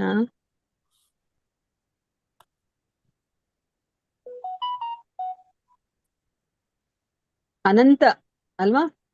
ಅನಂತ ಶೇಷನಿಗೆ ಎಷ್ಟು ನಾಲಿಗೆಗಳಿದೆ, ಬಾಯಿಗಳಿದೆ ಅಲ್ವಾ? ಸಹಸ್ರ ಬಾಯಿಗಳಿದೆ. ಆ ಸಹಸ್ರ ಬಾಯಿಗಳಿಂದ ಅವರು ಆ ಒಂದು ಈ ಭೌತಿಕ ಪ್ರಪಂಚ ಅಥವಾ ಈ ಬ್ರಹ್ಮಾಂಡ ಯಾವಾಗ ಸೃಷ್ಟಿ ಆಯ್ತೋ ಅವಾಗಿಂದ ಸ್ಟಾರ್ಟ್ ಮಾಡಿದ್ದಾರೆ ಅವರು ಭಗವಂತನ ದಿವ್ಯ ಗುಣಗಾನವನ್ನ ಹೊಗಳ್ಲಿಕ್ಕೆ. ಅವ್ರು ಹೇಳ್ತಾ ಇದ್ದಾರೆ ನನಗೇನೆ ಅದನ್ನ ಮುಗಿಸ್ಲಿಕ್ಕೆ ಆಗ್ತಾ ಇಲ್ಲ, ಇನ್ನ ಹೇಳ್ದಂಗೆ ಇನ್ನ ದಿವ್ಯ ಗುಣಗಳು ಅವ್ರದ್ದು ನನಗೆ ಗೋಚರಿಸ್ತಾನೇ ಇದೆ ಅಂತ ಹೇಳ್ತಾ ಇದ್ದಾರೆ ಅಲ್ವಾ? ನೋಡಿ, ಅಂತಹ ಅನಂತ ಶೇಷನಿಗೆನೆ ಹೇಳಕ್ ಆಗ್ತಿಲ್ಲ. ಅದು ಒಂದು ಬಾಯಿ ಅಲ್ಲ, ಸಾವಿರಾರು ಬಾಯಿಗಳಿದೆ ಅವ್ರಿಗೆ. ಆದ್ರೆ ಅವ್ರಿಗೆನೆ ಭಗವಂತನ ಗುಣಗಾನ ಮಾಡ್ಲಿಕ್ಕೆ ಆಗ್ತಿಲ್ಲ ಅಲ್ವಾ? ಅದಕ್ಕೆ ಪೃಥು ಮಹಾರಾಜನು ಸಹ ಏನಂತ ವರವನ್ನ ಬೇಕು ಅಂತ ಕೇಳ್ಕೊತಾನೆ. ಸೊ ನನಗೆ ನಿನ್ನ ಈ ದಿವ್ಯ ಗುಣಗಾನ ಏನಿದೆ ಅದನ್ನ ಕೇಳಿಸ್ಕೊಳ್ಲಿಕ್ಕೆ ನನಗೆ ಸಹಸ್ರಾರು ಅಲ್ವಾ, ಮಿಲಿಯನ್ಸ್ ಅಂತ ಹೇಳ್ತಾರೆ ಅವರು. ಮಿಲಿಯನ್ ಗಟ್ಟಲೆ ನನಗೆ ಕಿವಿಗಳು ಬೇಕು ಅಲ್ವಾ? ಯಾರಿಂದ ಗುಣಗಾನ ಮಾಡೋದನ್ನ ಕೇಳಿಸ್ಕೋಬೇಕು ಅವರು? ಭಗವಂತನ ಶುದ್ಧ ಭಕ್ತರಿಂದ ಭಗವಂತನ ಗುಣಗಾನವನ್ನ ಕೇಳಿಸ್ಕೊಳ್ಲಿಕ್ಕೆ ಅವ್ರಿಗೆ ಒಂದು ಕಿವಿ ಸಾಕಾಗ್ತಿಲ್ಲ, 2 ಕಿವಿ ಸಾಕಾಗ್ತಿಲ್ಲ ಅಲ್ವಾ? ಅವ್ರಿಗೆ ಆ ಮಿಲಿಯನ್ ಗಟ್ಟಲೆ ಕಿವಿಗಳು ಬೇಕು ಅಂತ ಹೇಳ್ತಾ ಇದ್ದಾರೆ ಅಲ್ವಾ? ಮಿಲಿಯನ್ ಗಟ್ಟಲೆ ನಾಲಿಗೆಗಳು ಬೇಕು ನಾವು ಭಗವಂತನ ಆ ಗುಣಗಾನವನ್ನ ಮಾಡ್ಲಿಕ್ಕೆ. ಸೊ ಈಗ ಭಾವಾರ್ಥದಲ್ಲಿ ಪ್ರಭುಪಾದ್ರ ಏನಂತ ಅರ್ಥ ಮಾಡಿಸ್ತಾರೆ ನೋಡೋಣಂತೆ. ಹರೇ ಕೃಷ್ಣ. ಭಾವಾರ್ಥ ಯಾರಾದ್ರೂ ಓದಿ. ಹರೇ ಕೃಷ್ಣ ಮಾತಾಜಿ. ಭಾವಾರ್ಥ: ಶ್ರೀಕೃಷ್ಣನು ಗುಣಾತ್ಮ ಎಂದರೆ ಸಕಲ ಶ್ರೇಷ್ಠ ಗುಣಗಳ ಆತ್ಮ ಎಂದು ಶ್ರೀಲ ಸನಾತನ ಗೋಸ್ವಾಮಿಯವರು ವಿವರಿಸುತ್ತಾರೆ. ಏಕೆಂದರೆ ಆತ ಅವರೆಲ್ಲರಿಗೂ ಪ್ರಾಣದಾತನಾಗಿದ್ದಾನೆ. ಉದಾಹರಣೆಗೆ, ಒಬ್ಬ ವ್ಯಕ್ತಿ ಔದಾರ್ಯ, ಬುದ್ಧಿಶಕ್ತಿ ಹಾಗೂ ಕರುಣೆಗಳಂತಹ ಗುಣಗಳನ್ನು ಕುರಿತು ಅಮೂರ್ತ ನೆಲೆಯಲ್ಲಿ ಚರ್ಚಿಸಬಹುದು. ಆದರೆ ಜೀವಿಯೊಬ್ಬ ಅವುಗಳನ್ನು ಪ್ರದರ್ಶಿಸಿದಾಗ ಮಾತ್ರ ಅವು ಸಜೀವಗೊಳ್ಳುತ್ತವೆ. ಹೀಗಾಗಿ ಶ್ರೀಕೃಷ್ಣನು ಗುಣಾತ್ಮನು, ಏಕೆಂದರೆ ಭೌತಿಕ ಜಗತ್ತಿನಲ್ಲಿ ಅವತರಿಸುತ್ತಾನೆ ಮತ್ತು ಎಲ್ಲ ದೈವಿ ಗುಣಗಳನ್ನು ಸ್ವಯಂ ಪ್ರಕಟಿಸುವ ಮೂಲಕ ಹಾಗೂ ಅವುಗಳನ್ನು ಇತರರಲ್ಲೂ ಪ್ರೇರೇಪಿಸುವ ಮೂಲಕ ಧಾರ್ಮಿಕ ತತ್ವಗಳನ್ನು ಪುನರ್ ಸ್ಥಾಪಿಸುತ್ತಾನೆ. ಭಗವಂತನಲ್ಲಿರುವ ದಿವ್ಯ ಗುಣಗಳನ್ನು ಬೆಳೆಸಿಕೊಳ್ಳುವ ಜೀವಿಯು ಅಳತೆಗೆ ನಿಲುಕುತ್ತಷ್ಟು ಪ್ರಯೋಜನಗಳನ್ನು ಪಡೆಯುತ್ತಾನೆ ಹಾಗೂ ಕೊನೆಗೆ ಎಲ್ಲಿ ಜೀವಿಗಳು ಮುಕ್ತರಾಗುತ್ತಾರೋ ಅಲ್ಲಿ ಸಂಪೂರ್ಣ ದಿವ್ಯ ಸ್ವಭಾವಯುಕ್ತರಾಗುತ್ತಾರೋ ಅಲ್ಲಿಗೆ, ಅಂದರೆ ಭಗವಂತನ ಆ ನಿಜಧಾಮಕ್ಕೆ ಆತನೊಡನೆ ಹಿಂತಿರುಗುತ್ತಾನೆ. ಭಗವಂತನು ಪ್ರತಿಯೊಬ್ಬ ಜೀವಿಯ ಕಲ್ಯಾಣಕ್ಕಾಗಿ ವಿಶಿಷ್ಟ ಆಧ್ಯಾತ್ಮಿಕ ಗುಣಗಳನ್ನು ವ್ಯಕ್ತ ಮಾಡುವನೆಂದು ಶ್ರೀಲ ಸನಾತನ ಗೋಸ್ವಾಮಿಯವರು ಮುಂದೆ ಮತ್ತಷ್ಟು ವಿವರಿಸುತ್ತಾರೆ. ಭೌತಿಕ ಸೃಷ್ಟಿಯ ವ್ಯಾಪ್ತಿಯಲ್ಲಿ ಅಸಂಖ್ಯ ಜೀವಿಗಳು ಇರುವುದರಿಂದ ಭಗವಂತನ ಅನಂತ ಗುಣಗಳನ್ನು ವ್ಯಕ್ತ ಮಾಡುತ್ತಾನೆ. ಹೀಗಾಗಿ ಪ್ರತಿಯೊಬ್ಬ ಬದ್ಧಾತ್ಮನು ಪರಮ ಪ್ರಭುವನ್ನು ನಿರ್ದಿಷ್ಟ ರೀತಿಯಲ್ಲಿ ಮೆಚ್ಚಿಕೊಳ್ಳುತ್ತಾನೆ. ಹರೇ ಕೃಷ್ಣ ಮಾತಾಜಿ. ಧನ್ಯವಾದಗಳು. ಹರೇ ಕೃಷ್ಣ. ಧನ್ಯವಾದಗಳು. ಸೊ ಇಲ್ಲಿ ಪ್ರಭುಪಾದ್ರು ಏನ್ ಹೇಳ್ತಾ ಇದಾರೆ? ಕೃಷ್ಣನನ್ನ ಗುಣಾತ್ಮ ಅಂತ ಹೇಳ್ತಾ ಇದಾರೆ, ಅಂದ್ರೆ ಸಕಲ ಶ್ರೇಷ್ಠ ಗುಣಗಳ ಆತ್ಮ ಅಂತ. ಸೊ ಅದನ್ನ ಇಲ್ಲಿ ಸನಾತನ ಗೋಸ್ವಾಮಿ ಅವರು ಹೇಳಿದ್ದಾರೆ ಅಂತ ಹೇಳ್ಬಿಟ್ಟು ಪ್ರಭುಪಾದ್ರು ನಮಗೆ ತಿಳಿಸ್ತಾ ಇದ್ದಾರೆ. ಇದೇನಂತ ನಾವು ತಿಳ್ಕೊಳ್ಳೋಣಂತೆ ಗುಣಾತ್ಮ ಅಂದ್ರೆ. ಸೊ ಇವಾಗ ನಾವು ಚೈತನ್ಯ ಮಹಾಪ್ರಭುಗಳನ್ನ ತುಂಬಾ ಔದಾರ್ಯದ ಅವತಾರ ಅಂತ ನಾವ್ ಹೇಳ್ತೀವಿ ಅಲ್ವಾ? ಇವಾಗ ಔದಾರ್ಯದ ಅವತಾರ ಅಂತ ನೀವು ಬರೇ ಕೇಳಿಸ್ಕೊಂಡ್ರೆ, ಆ ಒಂದು ಪದವನ್ನ ಕೇಳಿಸ್ಕೊಂಡ್ರೆ, ಸೊ ನಿಮ್ಗೆ ಆ ಒಂದು ಗುಣಲಕ್ಷಣ ನಿಮ್ಗೆ ಪರಿಪೂರ್ಣವಾಗಿ ಅರ್ಥ ಆಗತ್ತಾ? ನಿಮ್ಗೆ ಏನು ಗೊತ್ತಿಲ್ಲ ಚೈತನ್ಯ ಮಹಾಪ್ರಭುಗಳ ಬಗ್ಗೆ, ನೀವು ಬರೇ ಅವ್ರನ್ನ ಅಂದ್ರೆ ಔದಾರ್ಯವಾಗಿರುವಂತಹ ಒಂದು ಅವತಾರ ಅಂತ ನೀವು ಕೇಳಿಸ್ಕೊತೀರಾ ಅಲ್ವಾ? ನಿಮ್ಗೆ ಏನಾದ್ರೂ ಅರ್ಥ ಆಗತ್ತಾ? ಇಲ್ಲ ಮಾತಾಜಿ, ಅರ್ಥ ಆಗಲ್ಲ ಮಾತಾಜಿ. ಅರ್ಥ ಆಗಲ್ಲ ಅಲ್ವಾ? ಸೊ ಇವಾಗ ಭಗವಂತ ಏನ್ ಮಾಡ್ತಾರೆ? ಅವ್ರು ಈ ಭೌತಿಕ ಪ್ರಪಂಚಕ್ಕೆ ಬರ್ತಾರೆ. ಭೌತಿಕ ಪ್ರಪಂಚಕ್ಕೆ ಬಂದು ಆ ಎಲ್ಲ ಗುಣಗಳನ್ನ ಅವ್ರು ಪ್ರಕಟಿಸ್ತಾರೆ. ಅದಕ್ಕೇನೆ ಅವ್ರನ್ನ ಗುಣಾತ್ಮ ಅಂತ ಹೇಳ್ಬಿಟ್ಟು ಕರಿತಾ ಇದ್ದಾರೆ. ಸೊ ಎಲ್ಲ ಗುಣಗಳನ್ನ ಅವರು ಪ್ರದರ್ಶಿಸ್ತಾರೆ. ಬರೇ ಬಾಯಿ ಮಾತಿಗೆ ಅದು ನಾವು ಹೇಳೋದಲ್ಲ ಅಲ್ವಾ. ನಾವ್ ಹೇಗ್ ಗೊತ್ತಾಯ್ತು ನಮ್ಗೆ ಚೈತನ್ಯ ಮಹಾಪ್ರಭುಗಳು ತುಂಬಾ ಔದಾರ್ಯವಾಗಿರುವಂತಹ ಒಂದು ಅವತಾರ ಅಂತ ಹೇಳ್ಬಿಟ್ಟು ಹೇಗ್ ಗೊತ್ತಾಯ್ತು? ಹರೇ ಕೃಷ್ಣ. ಏನ್ ಮಾಡಿದ್ರು ಅವರು ಈ ಭೌತಿಕ ಪ್ರಪಂಚಕ್ಕೆ ಬಂದಾಗ? ಪ್ರತಿಯೊಬ್ಬರಿಗೂ ಕೃಷ್ಣನ ಪ್ರೇಮನ ಹಂಚಿದ್ದಾರೆ ಮಾತಾಜಿ. ಪ್ರತಿಯೊಬ್ಬರಿಗೂ ಅಲ್ವಾ. ಯಾವುದೇ ಒಂದು ಅವರು ಅಯ್ಯೋ ಇವ್ರು ಬಡವ, ಇವ್ರು ಬಲ್ಲಿದ ಅನ್ಕೊಂಡು ಯಾವುದೇ ಒಂದು ಅವರು ಡಿಫ್ರೆನ್ಸಿಯೇಷನ್, ಭೇದ ಭಾವ ಏನನ್ನೂ ಅವ್ರು ಮಾಡ್ಲಿಲ್ಲ ಅಲ್ವಾ.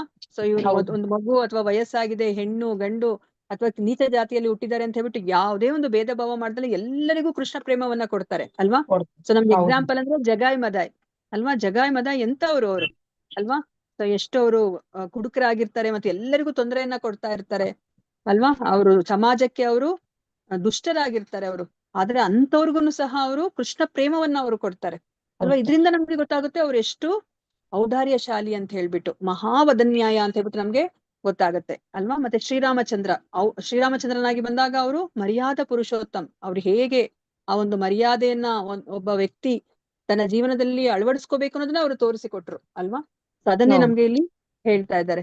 ಸೊ ಉದಾಹರಣೆಗೆ ಒಬ್ಬ ವ್ಯಕ್ತಿ ಔದಾರ್ಯ, ಬುದ್ಧಿಶಕ್ತಿ ಹಾಗೂ ಕರುಣೆಗಳಂತಹ ಗುಣಗಳನ್ನು ಕುರಿತು ಅಮೂರ್ತ ನೆಲೆಯಲ್ಲಿ ಚರ್ಚಿಸಬಹುದು. ನಾವು ಸುಮ್ನೆ ಮಾತಾಡ್ಕೋಬಹುದು. ಔದಾರ್ಯ ಅಂದ್ರೆ ಹಿಂಗಿರುತ್ತೆ, ಬುದ್ಧಿಶಕ್ತಿ ಅಂದ್ರೆ ಎಷ್ಟು ಬುದ್ಧಿ ಇರಬಹುದು, ಕರುಣೆ ಅಂದ್ರೆ ಎಷ್ಟು ಕರುಣೆ ಇರ್ಬೋದು ಅಂತ ಹೇಳ್ಬಿಟ್ಟು ನಾವು ಚರ್ಚೆ ಮಾಡ್ಬೋದು. ಆದ್ರೆ ಅದನ್ನ ಪ್ರದರ್ಶಿಸಿದಾಗ ಮಾತ್ರ ಅದು ಸಜೀವಗೊಳ್ಳುತ್ತೆ ಅಲ್ವಾ. ಅದನ್ನ ತೋರಿಸ್ಬೇಕು, ವ್ಯಕ್ತಗೊಳಿಸ್ಬೇಕು ಅಲ್ವಾ. ಓ ಏನೋ ಸುಮ್ನೆ ಹೇಳ್ತಾರೆ ಬಾಯಿ ಮಾತಿಗೆ ಅಂತ ಅಲ್ಲ ಅಲ್ವಾ. ಸೊ ಇವಾಗ ಅದಕ್ಕೆ ಭಗವಂತ ಏನ್ ಮಾಡ್ತಾರೆ, ಈ ಭೌತಿಕ ಪ್ರಪಂಚಕ್ಕೆ ಬಂದಾಗ ಈ ಎಲ್ಲ ಗುಣಗಳನ್ನ ಅವರು ಪ್ರದರ್ಶಿಸ್ತಾರೆ, ವ್ಯಕ್ತಗೊಳಿಸ್ತಾರೆ ಅದನ್ನ. ಸೊ ಅವಾಗಷ್ಟೇನೆ ಆ ಒಂದು ಪ್ರತಿಯೊಂದು ಗುಣಕ್ಕೂ ಸಹ ಒಂದು ಜೀವ ಅನ್ನೋದು ಬರುತ್ತೆ. ಹೀಗಾಗಿ ಶ್ರೀಕೃಷ್ಣನನ್ನ ಗುಣಾತ್ಮನು ಅಂತ ಹೇಳ್ಬಿಟ್ಟು ಹೇಳ್ತಾ ಇದ್ದಾರೆ. ಸೊ ಎಲ್ಲ ಗುಣಗಳನ್ನ ಪ್ರದರ್ಶಿಸುವಂತಹ ಒಬ್ಬ ಜೀವಾತ್ಮ ಅಂದ್ರೆ ಅವರು ಪರಮಾತ್ಮ ಅಲ್ವಾ. ಅದಕ್ಕೆ ಅವ್ರನ್ನ ಇಲ್ಲಿ ಗುಣಾತ್ಮ, ಎಲ್ಲ ಗುಣಗಳನ್ನ ಸಜೀವಗೊಳಿಸುವಂತಹ ಒಬ್ಬ ಪರಮ ಆತ್ಮ ಅಂತ ಹೇಳ್ಬಿಟ್ಟು ಇಲ್ಲಿ ಹೇಳ್ತಾ ಇದ್ದಾರೆ. ಏಕೆಂದರೆ ಭೌತಿಕ ಜಗತ್ತಿನಲ್ಲಿ ಅವತರಿಸುತ್ತಾನೆ ಮತ್ತು ಎಲ್ಲ ದೈವಿ ಗುಣಗಳನ್ನ ಸ್ವಯಂ ಪ್ರಕಟಿಸುವ ಮೂಲಕ ಹಾಗೂ ಅವುಗಳನ್ನು ಇತರರಲ್ಲೂ ಪ್ರೇರೇಪಿಸುವ ಮೂಲಕ ಧಾರ್ಮಿಕ ತತ್ವಗಳನ್ನ ಪುನರ್ಸ್ಥಾಪಿಸುತ್ತಾನೆ ಅಲ್ವಾ. ಎಲ್ಲ ಧಾರ್ಮಿಕ ತತ್ವಗಳನ್ನ ಅವರು ಮತ್ತೆ ಪುನರ್ಸ್ಥಾಪನೆ ಮಾಡ್ತಾರೆ ಅಲ್ವಾ. ಸೊ ಫಾರ್ ಎಕ್ಸಾಂಪಲ್ ನಾವು ಮೃಗಾರಿಯನ್ನ ನೋಡಿದ್ವಿ ಅಲ್ವಾ. ಮೃಗಾರಿ ಎಂತಹ ದುಷ್ಟ ಅಲ್ವಾ. ಸೊ ಭಗವಂತ ಅವನೇ ಸ್ವತಃ ಬಂದು ಈ ಎಲ್ಲಾ ಅಧರ್ಮವನ್ನ ಅವನು ಮತ್ತೆ ಪುನರ್ಸ್ಥಾಪನೆ ಮಾಡ್ತಾನೆ, ಅಥವಾ ತನ್ನ ಭಕ್ತರ ಮೂಲಕ ಅದನ್ನ ಪುನರ್ಸ್ಥಾಪನೆ ಮಾಡೋ ತರ ಅವರು ನೋಡ್ಕೋತಾರೆ ಅಲ್ವಾ. ಮೃಗಾರಿ ಎಂತಹ ದುಷ್ಟನಾಗಿದ್ದ, ಆದ್ರೆ ನಾರದರ ಸಂಪರ್ಕಕ್ಕೆ ಬಂದ್ಮೇಲೆ ಅವನು ನೋಡಿ ಒಂದು ಚಿಕ್ಕ ಜೀವಿಗೂ ಸಹ ಅವನು ತೊಂದರೆ ಕೊಡ್ಲಿಕ್ಕೆ ಅವನಿಗೆ ಇಷ್ಟ ಆಗ್ತಿಲ್ಲ ಅಲ್ವಾ. ಅಂತಹ ಪರಿವರ್ತನೆ ಅವನಲ್ಲಿ ಆಯ್ತು. ಅದನ್ನೇ ನಮ್ಗೆ ಇಲ್ಲಿ ಹೇಳ್ತಾ ಇದ್ದಾರೆ. ಸೊ ಅವ್ರನ್ನು ಸಹ ಆ ದೈವಿ ಗುಣಗಳನ್ನ ಪ್ರಕಟಿಸ್ತಾರೆ, ಮತ್ತೆ ಇತರರಲ್ಲೂ ಸಹ ಅದನ್ನ ಪ್ರೇರೇಪಿಸೋ ತರ ಅವರು ಮಾಡ್ತಾರೆ ಅಲ್ವಾ. ಇವಾಗ ನಾವು ನೋಡಿದ್ವಿ ನಾರದರನ್ನು ಸಹ ಆ ದೈವಿ ಗುಣವನ್ನ ಅವನು ಮೃಗಾರಿ ಅದನ್ನ ಪ್ರಕಟಗೊಳಿಸೋ ತರ ಅವರು ಮಾಡ್ತಾರೆ ಅವ್ರಿಗೆ ಅಲ್ವಾ. ಅದಕ್ಕೆ ಮತ್ತೆ ನಮ್ಗೆ ಏನನ್ನ ಹೇಳ್ತಾರೆ, ನಮ್ಗೆ ದೈವಿ ಗುಣಗಳು, ನಾವು ದೈವಾಸುರ ಸಂಪದ್ ವಿಭಾಗ ಯೋಗವನ್ನ ನಾವು ಭಗವದ್ಗೀತೆಯಲ್ಲಿ ನಾವು ನೋಡಿದೀವಿ ಅಲ್ವಾ. ಎಷ್ಟು ದೈವಿ ಗುಣಗಳಿದೆ ಅಂತ ನಾವು ತಿಳ್ಕೊಂಡ್ವಿ. ಹರೇ ಕೃಷ್ಣ. 16ನೇ ಅಧ್ಯಾಯದಲ್ಲಿ ದೈವಾಸುರ ಸಂಪದ್ ವಿಭಾಗ ಯೋಗದಲ್ಲಿ ಎಷ್ಟು ದೈವಿ ಗುಣಗಳಿದೆ? 26 ದೈವಿ ಗುಣಗಳು. ಹರಿಬೋಲ್. 26 ದೈವಿ ಗುಣಗಳಿದೆ ಅಲ್ವಾ. 6 ಹಸುರಿ ಗುಣಗಳಿದೆ ನೋಡಿ. 6 ಹಸುರಿ ಗುಣಗಳು, ಅದೇ ಸಾಕು ನಮ್ಗೆ ಎಲ್ಲರನ್ನ ನಾಶ ಮಾಡ್ಲಿಕ್ಕೆ ಅಲ್ವಾ. 26 ದೈವಿ ಗುಣಗಳಿದೆ. ಅದನ್ನ ಹೇಗ್ ಬೆಳೆಸ್ಕೊಳೋದು ನಾವು? 26 ದೈವಿ ಗುಣಗಳನ್ನ ಒಂದೊಂದೇ ದೈವಿ ಗುಣವನ್ನ ಒಂದೊಂದು ವರ್ಷ ಬೆಳೆಸ್ಕೊಂಡ್ ಹೋಗದ? 26 ವರ್ಷ ಬೇಕಾಗತ್ತೆ. ಆತರ ನಾವು ಬೆಳೆಸ್ಕೊಳೋದು ಹೇಗ್ ಬೆಳೆಸ್ಕೊಳೋದು? ಒಂದೊಂದೇ ದೈವಿ ಗುಣಗಳನ್ನ 26 ದೈವಿ ಗುಣಗಳನ್ನ ನಾವು ಬೆಳೆಸ್ಕೋಬೇಕಂತಂದ್ರೆ ಏನ್ ಮಾಡ್ಬೇಕು? ಸಂಘದಲ್ಲಿ ಭಕ್ತರ ಸಂಘದಲ್ಲಿ ಇದ್ದುಕೊಂಡು ಅಭ್ಯಾಸ ಸೊ ನಾವ್ ಪ್ರತ್ಯೇಕವಾಗಿ ಒಂದೊಂದೇ ಗುಣವನ್ನ ನಾನು ಬೆಳೆಸ್ಕೊಳೋದೇನ್ ಬೇಕಾಗಿಲ್ಲ. ನಾನು ಇವತ್ತಿನ ದಿವಸ ಅವರು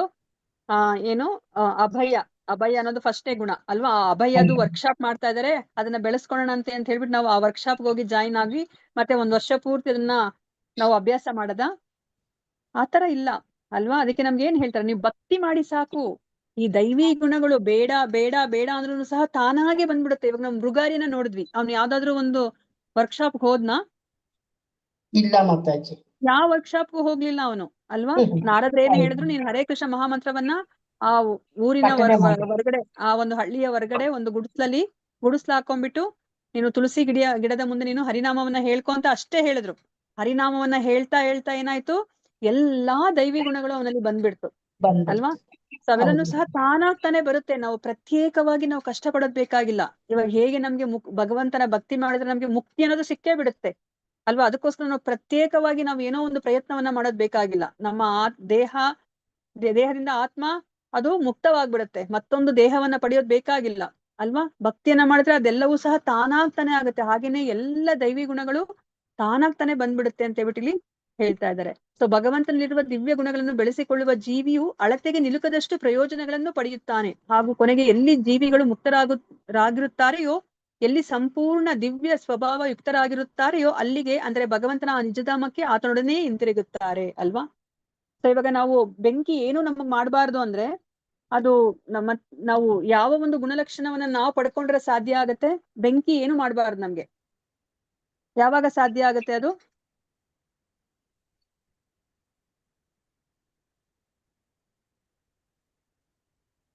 ಹರೇ ಕೃಷ್ಣ. ಬೆಂಕಿಯಿಂದ ನಮ್ಗೆ ಏನು ತೊಂದರೆ ಆಗ್ಬಾರ್ದು, ಸುಡ್ಬಾರ್ದು, ಏನಾಗ್ಬಾರ್ದು. ಆತರ ಆಗ್ಬೇಕು ಅಂದ್ರೆ ನಾವು ಏನನ್ನ ಪಡ್ಕೋಬೇಕು ಅಂದ್ರೆ ಏನಾಗ್ಬೇಕು ನಾವು?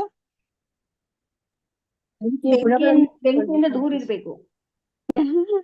ಹರಿ ಬೋಲ್ ಮಾತಾಜಿ, ಬೆಂಕಿಯಿಂದ ದೂರ ಇರ್ಬೇಕು. ಓಕೆ, ಮತ್ತೆ ಇನ್ನೊಬ್ರು ಯಾರೋ ಏನೋ ಹೇಳ್ತಾ ಇದ್ರು.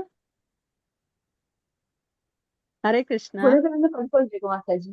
ಹಾ, ಬೆಂಕಿಯ ಗುಣಗಳನ್ನ ಪಡ್ಕೊಳ್ಬೇಕು ಮಾತಾಜಿ. ನಾವ್ ಬೆಂಕಿಯ ಒಂದು ಕಣ ಆಗ್ಬೇಕು. ಬೆಂಕಿಯ ಕಣ ಆದ್ರೆ ನಾವು ಬೆಂಕಿ ಒಳಗಡೆ ಹೋಗಿ ಬಿದ್ರುನು ಏನಾಗಲ್ಲ ನಮ್ಗೆ ಅಲ್ವಾ. ಸೊ ಅದೇ ತರ ಇವಾಗ ನಾನು ನೀರಲ್ಲಿ ಹೋಗಿ ಬಿದ್ದಾಗ ನಾನು ಮುಳುಗ ಹೋಗ್ತೀನಿ. ನೀರಲ್ಲಿ ಹೋಗಿ ಬಿದ್ರುನು ಏನು ಆಗ್ಬಾರ್ದು ಅಂದ್ರೆ ನಾನು ನೀರಿನ ಕಣ ಆಗ್ಬೇಕು ಅಲ್ವಾ. ಅದೇ ತರ ನಾನು ಭಗವಂತನ ಲೋಕಕ್ಕೆ ಹೋಗ್ಬೇಕು ಅಂತಂದ್ರೆ, ಅರ್ಹತೆ ಪಡ್ಕೋಬೇಕು ಅಂತಂದ್ರೆ ಎಲ್ಲ ದಿವ್ಯ ಗುಣಗಳು ನನಗೆ ಇರ್ಬೇಕು ಅಲ್ವಾ. ಈ ಎಲ್ಲ ದಿವ್ಯ ಗುಣಗಳು ನಾವು ಭಕ್ತಿಯನ್ನ ಮಾಡಿದಾಗ ನಮ್ಗೆ ಬಂದಾಗ ನಮ್ಗೆ ಏನಾಗುತ್ತೆ ಅಂತಂದ್ರೆ, ನಾವು ಭಗವಂತನ ಲೋಕಕ್ಕೆ ಹೋಗೋ ಅರ್ಹತೆನ ನಾವು ಪಡೆದ್ ಬಿಡ್ತೀವಿ ಅಲ್ವಾ. ಸೊ ಅದನ್ನೇ ಇಲ್ಲಿ ನಮ್ಗೆ ಹೇಳ್ತಾ ಇದ್ರೆ, ನಾವು ಭಗವಂತನ ಆ ನಿಜಧಾಮಕ್ಕೆ ನಾವು ಅವನ ಜೊತೆನೆ ನಾವು ಹೊರಟೋಗ್ಬಿಡ್ಬೋದು, ಬ್ಯಾಕ್ ಟು ಗಾಡ್ ಹೆಡ್ ಅಂತ ಹೇಳ್ತಾ ಇದ್ದಾರೆ ಅಲ್ವಾ. ಮತ್ತೆ ಇಲ್ಲಿ ಭಗವಂತ ಪ್ರತಿಯೊಬ್ಬ ಜೀವಿಯ ಕಲ್ಯಾಣಕ್ಕಾಗಿ ವಿಶಿಷ್ಟ ಆಧ್ಯಾತ್ಮಿಕ ಗುಣವನ್ನು ವ್ಯಕ್ತ ಮಾಡುವನೆಂದು ಶ್ರೀಲ ಸನಾತನ ಗೋಸ್ವಾಮಿ ಅವರು ಮುಂದೆ ಮತ್ತಷ್ಟು ವಿವರಿಸುತ್ತಾರೆ ಅಲ್ವಾ. ಸೊ ಇವಾಗ ನಾವು ಎಷ್ಟು 84 ಲಕ್ಷ ಜೀವರಾಶಿಗಳಿದೀವಿ, ಮತ್ತೆ ಮನುಷ್ಯರಲ್ಲೂ ಅಷ್ಟು ನಾವು ಎಷ್ಟು ಜನಸಂಖ್ಯೆ ಇದೆ ಅಲ್ವಾ. ಇವಾಗ ಒಬ್ಬೊಬ್ಬರಿಗೆ ಒಂದೊಂದು ತರ ಇಷ್ಟ, ವೆರೈಟಿ. ಸೊ ಇವಾಗ ಅದೇ ತರನೇ ಇಲ್ಲಿ ಗುಣಗಳನ್ನು ಸಹ ಭಗವಂತ ಅಷ್ಟಷ್ಟು ಗುಣಗಳನ್ನ ವ್ಯಕ್ತ ಮಾಡ್ತಾ ಇದ್ದಾನೆ. ಇವಾಗ ಒಬ್ಬೊಬ್ಬರಿಗೆ ಒಂದೊಂದು ಭಗವಂತನ ಗುಣ ಇಷ್ಟ ಅಲ್ವಾ. ಅದಕ್ಕೋಸ್ಕರ ಅವರು ಭಗವಂತನ ಗುಣಗಳು ಅಷ್ಟು ಇದೆ, ಅದನ್ನ ಇಲ್ಲಿ ಹೇಳ್ತಾ ಇದ್ದಾರೆ. ಸೊ ಭೌತಿಕ ಸೃಷ್ಟಿಯ ವ್ಯಾಪ್ತಿಯಲ್ಲಿ ಅಸಂಖ್ಯ ಜೀವಿಗಳು ಇರುವುದರಿಂದ ಭಗವಂತನು ಅನಂತ ಗುಣಗಳನ್ನ ವ್ಯಕ್ತ ಮಾಡುತ್ತಾನೆ. ಯಾಕೆಂದ್ರೆ ಒಬ್ಬೊಬ್ರಿಗೆ ಒಂದೊಂದು ಇಷ್ಟ. ಇವಾಗ ಒಬ್ಬರಿಗೆ ಬಿಳಿ ಬಣ್ಣ ಇಷ್ಟ ಆದ್ರೆ ಇನ್ನೊಬ್ರಿಗೆ ಹಳದಿ ಬಣ್ಣ ಇಷ್ಟ, ಇನ್ನೊಬ್ರಿಗೆ ಕೇಸರಿ ಬಣ್ಣ ಇಷ್ಟ ಅಲ್ವಾ. ಈ ತರ ಒಬ್ಬೊಬ್ರಿಗೊಂದೊಂದು ಇಷ್ಟ. ಯಾಕೆ ಇಷ್ಟ ಅದು ಗೊತ್ತಿಲ್ಲ ಅಲ್ವಾ. ಎಷ್ಟು ನಾವು ವೆರೈಟೀಸ್ ಇದೀವೋ ಅದು ನಮ್ಮ ಇಚ್ಛೆ, ಆಸೆ ಅಲ್ವಾ, ನಮ್ಮ ಇಷ್ಟ.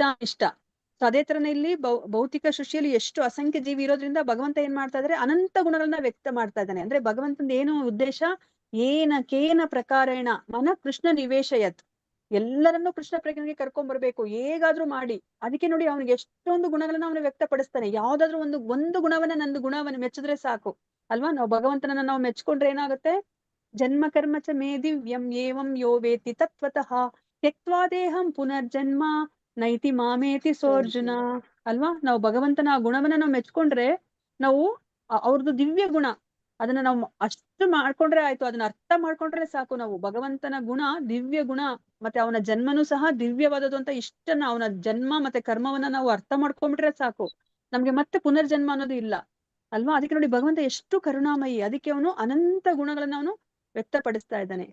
ಹರೇ ಕೃಷ್ಣ. ನೆಕ್ಸ್ಟ್ ಓದ್ತೀನಿ ಮಾತಾಜಿ. ಅತ್ಯಂತ ಘನ ವಿದ್ವಾಂಸರೂ ಸಹ ಭೂಮಿಯ ಮಂಜಿನ ಹಾಗೂ ಬೆಳಕಿನ ಕಣಗಳನ್ನು ಒಂದು ದಿನ ಅಳೆಯಬಹುದಾದರೂ ಅವರು ಭಗವಂತನ ಗುಣಗಳನ್ನು ಅರಿತುಕೊಳ್ಳುವುದರಲ್ಲಿ ವಿಫಲರಾಗುತ್ತಾರೆ ಎಂದು ಇಲ್ಲಿ ಉದಾಹರಣೆ ನೀಡಲಾಗಿದೆ. ಈ ಉದಾಹರಣೆಯಲ್ಲಿ ಭೂಮಿ, ಮಂಜು ಮತ್ತು ಪ್ರಕಾಶ ಒಂದಕ್ಕಿಂತ ಮತ್ತೊಂದು ಹೆಚ್ಚು ಸೂಕ್ಷ್ಮವಾದವುಗಳಾಗಿರುತ್ತವೆ. ಆದ್ದರಿಂದ ವಸ್ತುಶಃ ಅವುಗಳ ಅನಂತ ಕಣಗಳನ್ನು ಎಣಿಸುವುದು ಹೆಚ್ಚು ಕಷ್ಟಕರ ಎಂಬುದನ್ನು ಅರಿತುಕೊಳ್ಳಬೇಕು. ಶ್ರೀ ವಿಶ್ವನಾಥ ಚಕ್ರವರ್ತಿ ಠಾಕೂರರ ಪ್ರಕಾರ ಸಂಕರ್ಷಣರಂತಹ ಮಹಾವ್ಯಕ್ತಿಗಳು ವಾಸ್ತವವಾಗಿ ಭೂಮಿಯ ಮೇಲಿನ ಕಣಗಳ ಸಂಖ್ಯೆಯನ್ನು ಹಾಗೂ ಇಡೀ ಬ್ರಹ್ಮಾಂಡದಲ್ಲಿರುವ ಕಣಗಳನ್ನು ಕೂಡ ಎಣಿಸಿದ್ದಾರೆ. ಆದರೂ ಅನಾದಿ ಕಾಲದಿಂದ ಭಗವಂತನ ಮಹಿಮಾ ಕೀರ್ತನೆಯನ್ನು ನಿರಂತರ ಮಾಡಿಕೊಂಡು ಬರುತ್ತಿರುವ ಸಂಕರ್ಷಣರಂತಹ ವ್ಯಕ್ತಿಯೂ ಸಹ ಭಗವಂತನ ಮಹಿಮೆಗಳ ಎಣಿಸುವಿಕೆಯ ಕಡೆಯ ಭಾಗಕ್ಕೆ ಇನ್ನೂ ಬಂದಿಲ್ಲ. ಶ್ರೀಕೃಷ್ಣನು ಬೃಂದಾವನದಲ್ಲಿ ಗೋಪಿಕಾ ಸ್ತ್ರೀಯರಿಂದ ಬೆಣ್ಣೆ ಕದಿಯುವುದು, ತನ್ನ ಗೆಳತಿಯರಾದ ಗೋಪಿಕೆಯರೊಂದಿಗೆ ನರ್ತಿಸುವುದು ಹಾಗೂ ತನ್ನ ಗೋಪಾಲಕ ಬಾಲಮಿತ್ರರೊಡನೆ ಅವರ ಅತ್ಯಂತ ಪ್ರಿಯ ಸಂಗಾತಿಯಾಗಿ ಆಟವಾಡುವುದು ಮೊದಲಾದ ತನ್ನ ಬಾಲಲೀಲೆಗಳ ಸಮಯದಲ್ಲಿ ಆತ ಅತ್ಯಂತ ಆಶ್ಚರ್ಯಕರ ಗುಣಗಳನ್ನು ಪ್ರದರ್ಶಿಸುತ್ತಾನೆ. ಅವು ಸಾಮಾನ್ಯ ಮನುಷ್ಯರ ಚಟುವಟಿಕೆಯಂತೆ ಕಂಡರೂ ಪರಿಶುದ್ಧ ಭಕ್ತರ ಪ್ರಾಣ ಮತ್ತು ಆತ್ಮವಾದ ಶ್ರೀಕೃಷ್ಣನ ಅಸಂಖ್ಯ ಮತ್ತು ಅಳತೆಗೆ ನಿಲುಕದ ಸುಂದರ ದಿವ್ಯ ಗುಣಗಳನ್ನು ಆ ಮಹೋನ್ನತ ಲೀಲೆಗಳು ಒಳಗೊಂಡಿರುತ್ತವೆ.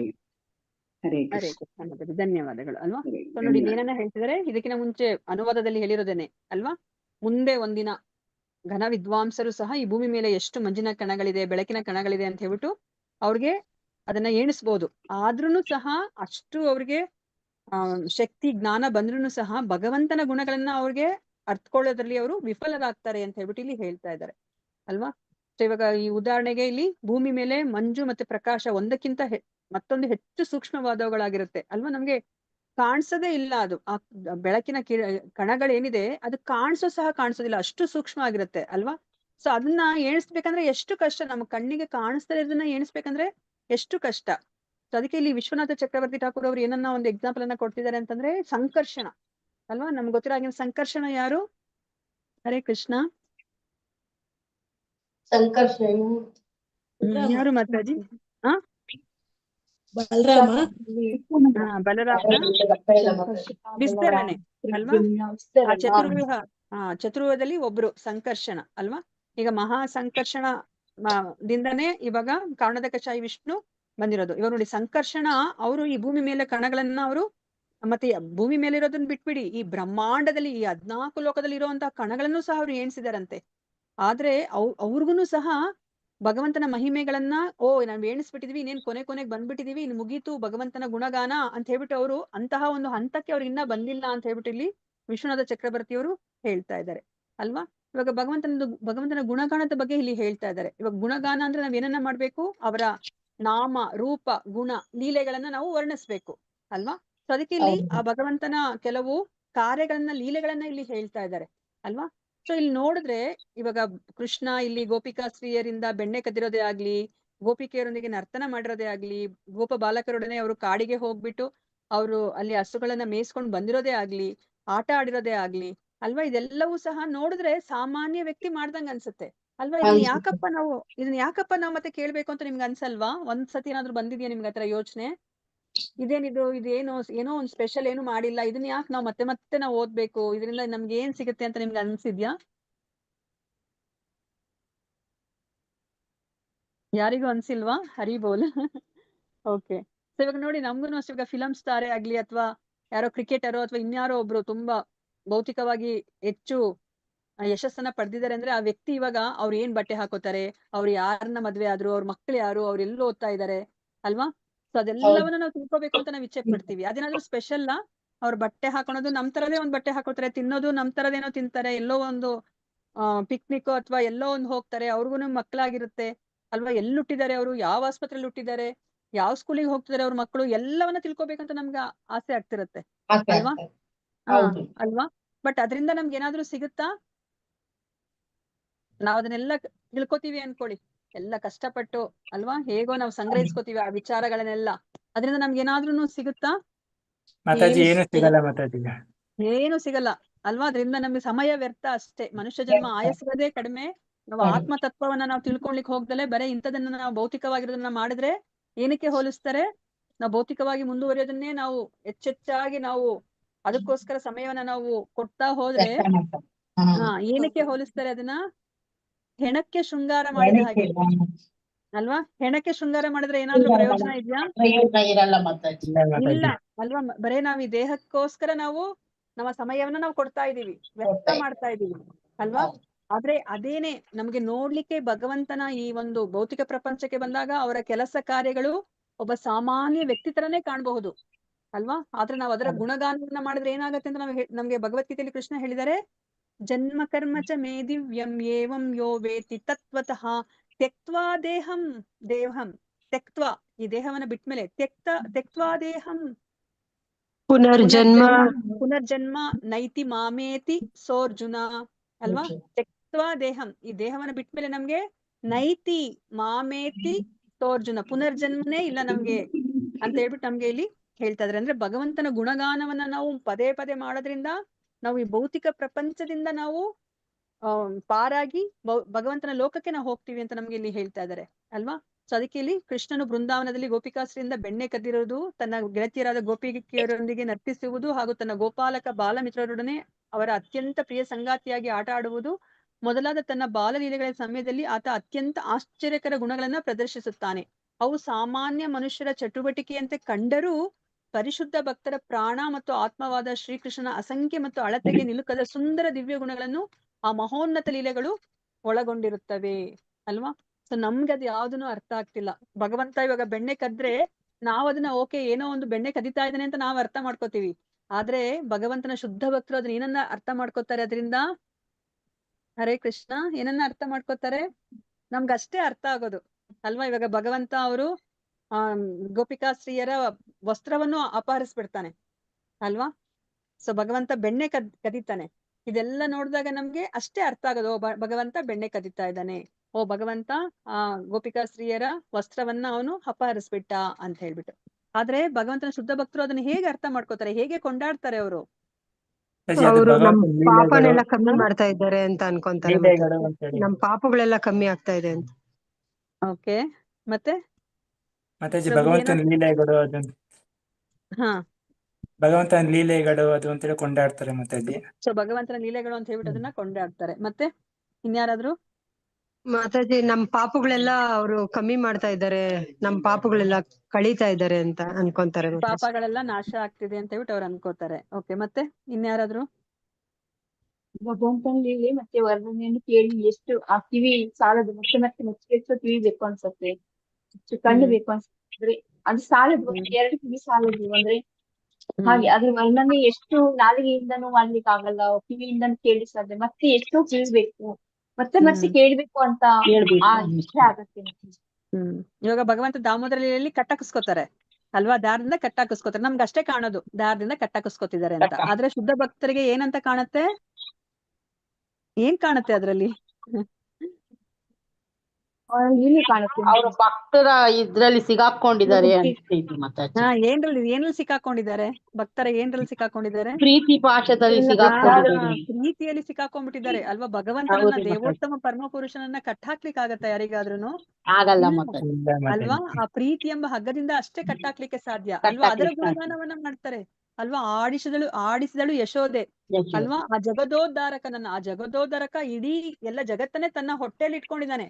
ಅಂತಹ ಜಗದೋದ್ಧಾರಕನನ್ನ ಯಶೋದ ಮತ್ತೆ ಆಡಿಸ್ತಾಳೆ, ತನ್ನ ತೊಡೆಯ ಮೇಲೆ ಮಲಗಿಸ್ಕೊತಾಳೆ. ಅಂದ್ರೆ ಅದ್ ಎಷ್ಟು ಆಶ್ಚರ್ಯಕರವಾದಂತ ಸಂಗತಿ ಅಲ್ವಾ? ನಮ್ಗೆ ಭಗವಂತನ ಬಗ್ಗೆ ಗೊತ್ತಿಲ್ಲ ಅಂದಾಗ ಅದು ಅವನು ಒಬ್ಬ ಸಾಮಾನ್ಯ ಬಾಲಕ, ಅವನನ್ನ ಏನೋ ಎತ್ತಾಡ್ಸಿದ್ಲು ಯಶೋದ ಮಾತೆ ಅಂತ ಅನ್ಸುತ್ತೆ ಅಲ್ವಾ? ಆದ್ರೆ ಆ ಭಗವಂತನ ಆ ಸರ್ವೋಚ್ಚ ಸ್ಥಾನವನ್ನ ಅರ್ಥ ಮಾಡ್ಕೊಂಡಾಗ ನಮ್ಗೆ ಏನ್ ಅನ್ಸುತ್ತೆ? ನಮ್ಗೆ ಮೈ ಜುಮ್ ಅನ್ಸುತ್ತೆ ಅಲ್ವಾ?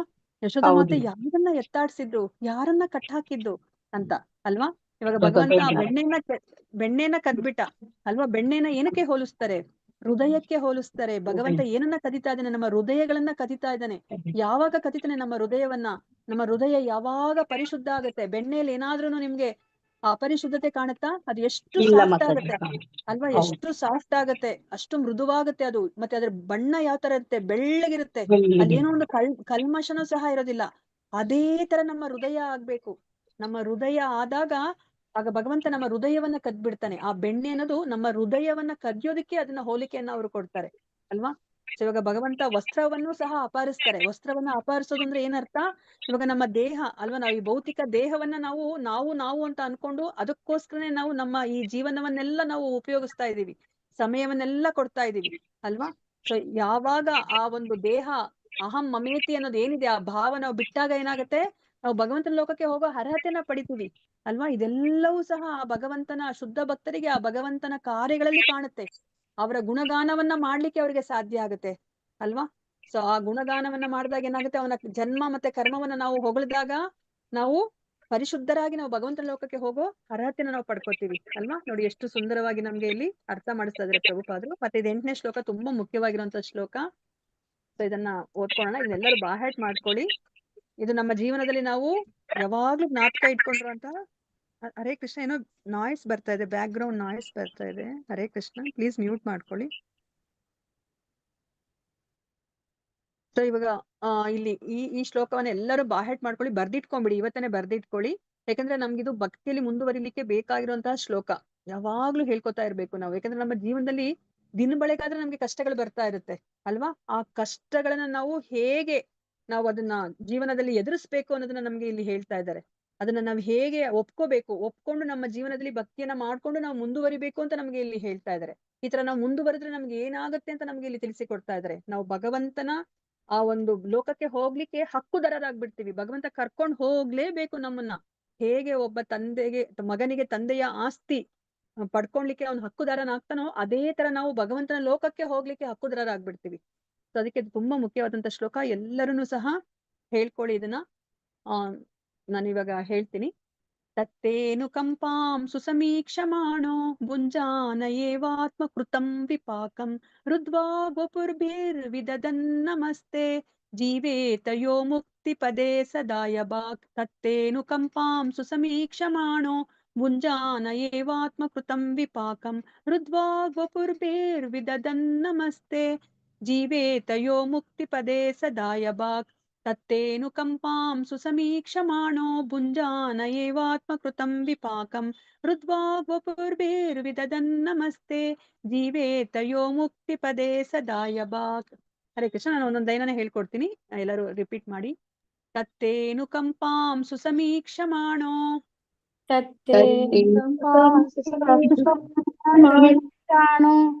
ಭುಂಜಾನ ಏವಾತ್ಮ ಕೃತಂ ವಿಪಾಕಂ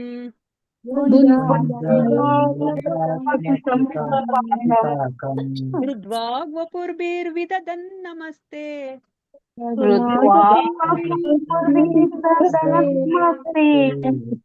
ಜೀವೇತಯೋ ಮುಕ್ತಿ ಪದೇ ಸದಾಯ ಬಾಕ್.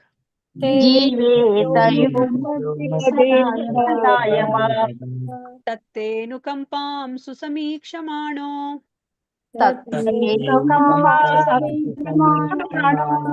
ಭುಂಜಾನ ಏವಾತ್ಮ ಕೃತಂ ವಿಪಾಕಂ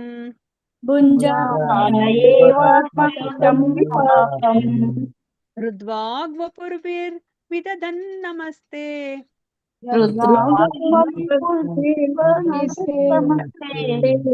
ಜೀವೇತಯೋ ಮುಕ್ತಿ ಪದೇ ಸದಾಯ ಬಾಕ್. ತತ್ತೇನು ಕಂಪಾಂ ಸುಸಮೀಕ್ಷಮಾಣೋ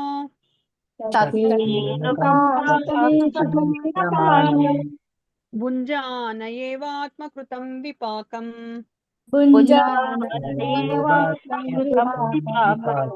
ಮೃದ್ವಾ ಗೋಪುರ್ಭಿರ್ವಿದದನ್ನಮಸ್ತೆ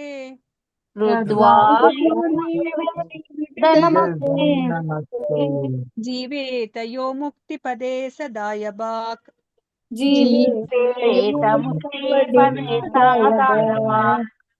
ಹರೇ ಕೃಷ್ಣ, ಇದು ವರ್ಡ್ ಟು ವರ್ಡ್ ಮೀನಿಂಗ್ ಮತ್ತೆ ಅನುವಾದ ಓದಿ ಯಾರಾದ್ರೂ. ಓದ್ಲಾ ಮಾತಾಜಿ ನಾನು? ಶ್ಲೋಕ ಬೇಡ ಅಲ್ವಾ ಮಾತಾಜಿ? ಇಲ್ಲ ಮಾತಾಜಿ, ಇದು ಓದ್ಬಿಡಿ, ಟೈಮ್ ಇಲ್ವಲ್ಲ, ಇನ್ನೊಂದು 10 ನಿಮಿಷ ಇದೆ, ಅದಕ್ಕೋಸ್ಕರ ಅಷ್ಟೇ. ತತ್ ಆದ್ದರಿಂದ ತೇ ನಿನ್ನ ಅನುಕಂಪವನ್ನು ಸಮೀಕ್ಷಮಾಣಃ ತೀವ್ರವಾಗಿ ಆಶಿಸುತ್ತಾ ಭುಂಜಾನಃ ಅನುಭವಿಸುತ್ತಾ ಏವ ನಿಶ್ಚಯವಾಗಿಯೂ ಆತ್ಮಕೃತಂ ತನ್ನಿಂದಲೇ ಮಾಡಲ್ಪಟ್ಟ ವಿಪಾಕಂ ಕರ್ಮಫಲಗಳನ್ನು ರುತ್ ತನ್ನ ಹೃದಯದಿಂದ ಮಾತುಗಳಿಂದ ವಾಪುಭಿಹಿ ಮತ್ತು ಶರೀರದಿಂದ ವಿದಾದನ್ ಸಲ್ಲಿಸುತ್ತಾ ನಮಸ್ಕಾರಗಳನ್ನು ತೇ ನಿನಗೆ ಜೀವೇತ ಬದುಕುತ್ತಾನೆಯೋ ಯಾವನೋ ಮುಕ್ತಿ ಪದೇ ಮುಕ್ತಿಯ ಸ್ಥಾನದಲ್ಲಿ ಸಾ ಅವನು ದಾಯಬಾಕ್ ನ್ಯಾಯವಾದ ಹಕ್ಕುಳ್ಳವನು. ಅನುವಾದ ಶ್ರೀಲ ಪ್ರಭುಪಾದರಿಗೆ ಜಯವಾಗಲಿ. ನನ್ನ ಪ್ರಿಯ ಪ್ರಭು ತನ್ನ ಪೂರ್ವ ಪಾಪಕರ್ಮಗಳ ಪ್ರತಿಕ್ರಿಯೆಗಳನ್ನು ಸದಾ ತಾಳ್ಮೆಯಿಂದ ಸಹಿಸಿಕೊಂಡು ಹೃದಯ ಹಾಗೂ ಕಾಯಗಳನ್ನು ನಿನಗೆ ಸಮರ್ಪಿಸಿ ನಮಸ್ಕರಿಸುತ್ತಾ ನೀನು ಅವ್ಯಾಜ ಕರುಣೆ ತೋರುವುದನ್ನೇ ಕಾತರದಿಂದ ನಿರೀಕ್ಷಿಸುವವನು ಖಂಡಿತವಾಗಿಯೂ ಮೋಕ್ಷಕ್ಕೆ ಅರ್ಹನು, ಏಕೆಂದರೆ ಅದು ಆತನ ಹಕ್ಕಾಗಿರುತ್ತದೆ. ಧನ್ಯವಾದಗಳು ಮಾತಾಜಿ. ಧನ್ಯವಾದಗಳು. ಭಾವಾರ್ಥ ಯಾರಾದ್ರೂ ಓದಿ. ಹರೇ ಕೃಷ್ಣ ಮಾತಾಜಿ. ಓದಿ.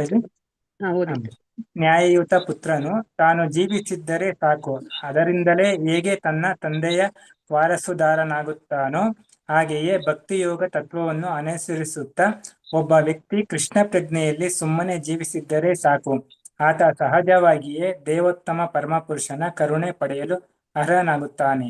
ಅಂದರೆ ಆತ ಭಗವದ್ಧಾಮಕ್ಕೆ ಉನ್ನತಿ ಹೊಂದುತ್ತಾನೆ ಎಂದು ಶ್ರೀಧರ ಸ್ವಾಮಿಯವರು ತಮ್ಮ ವ್ಯಾಖ್ಯಾನದಲ್ಲಿ ವಿವರಿಸುತ್ತಾರೆ.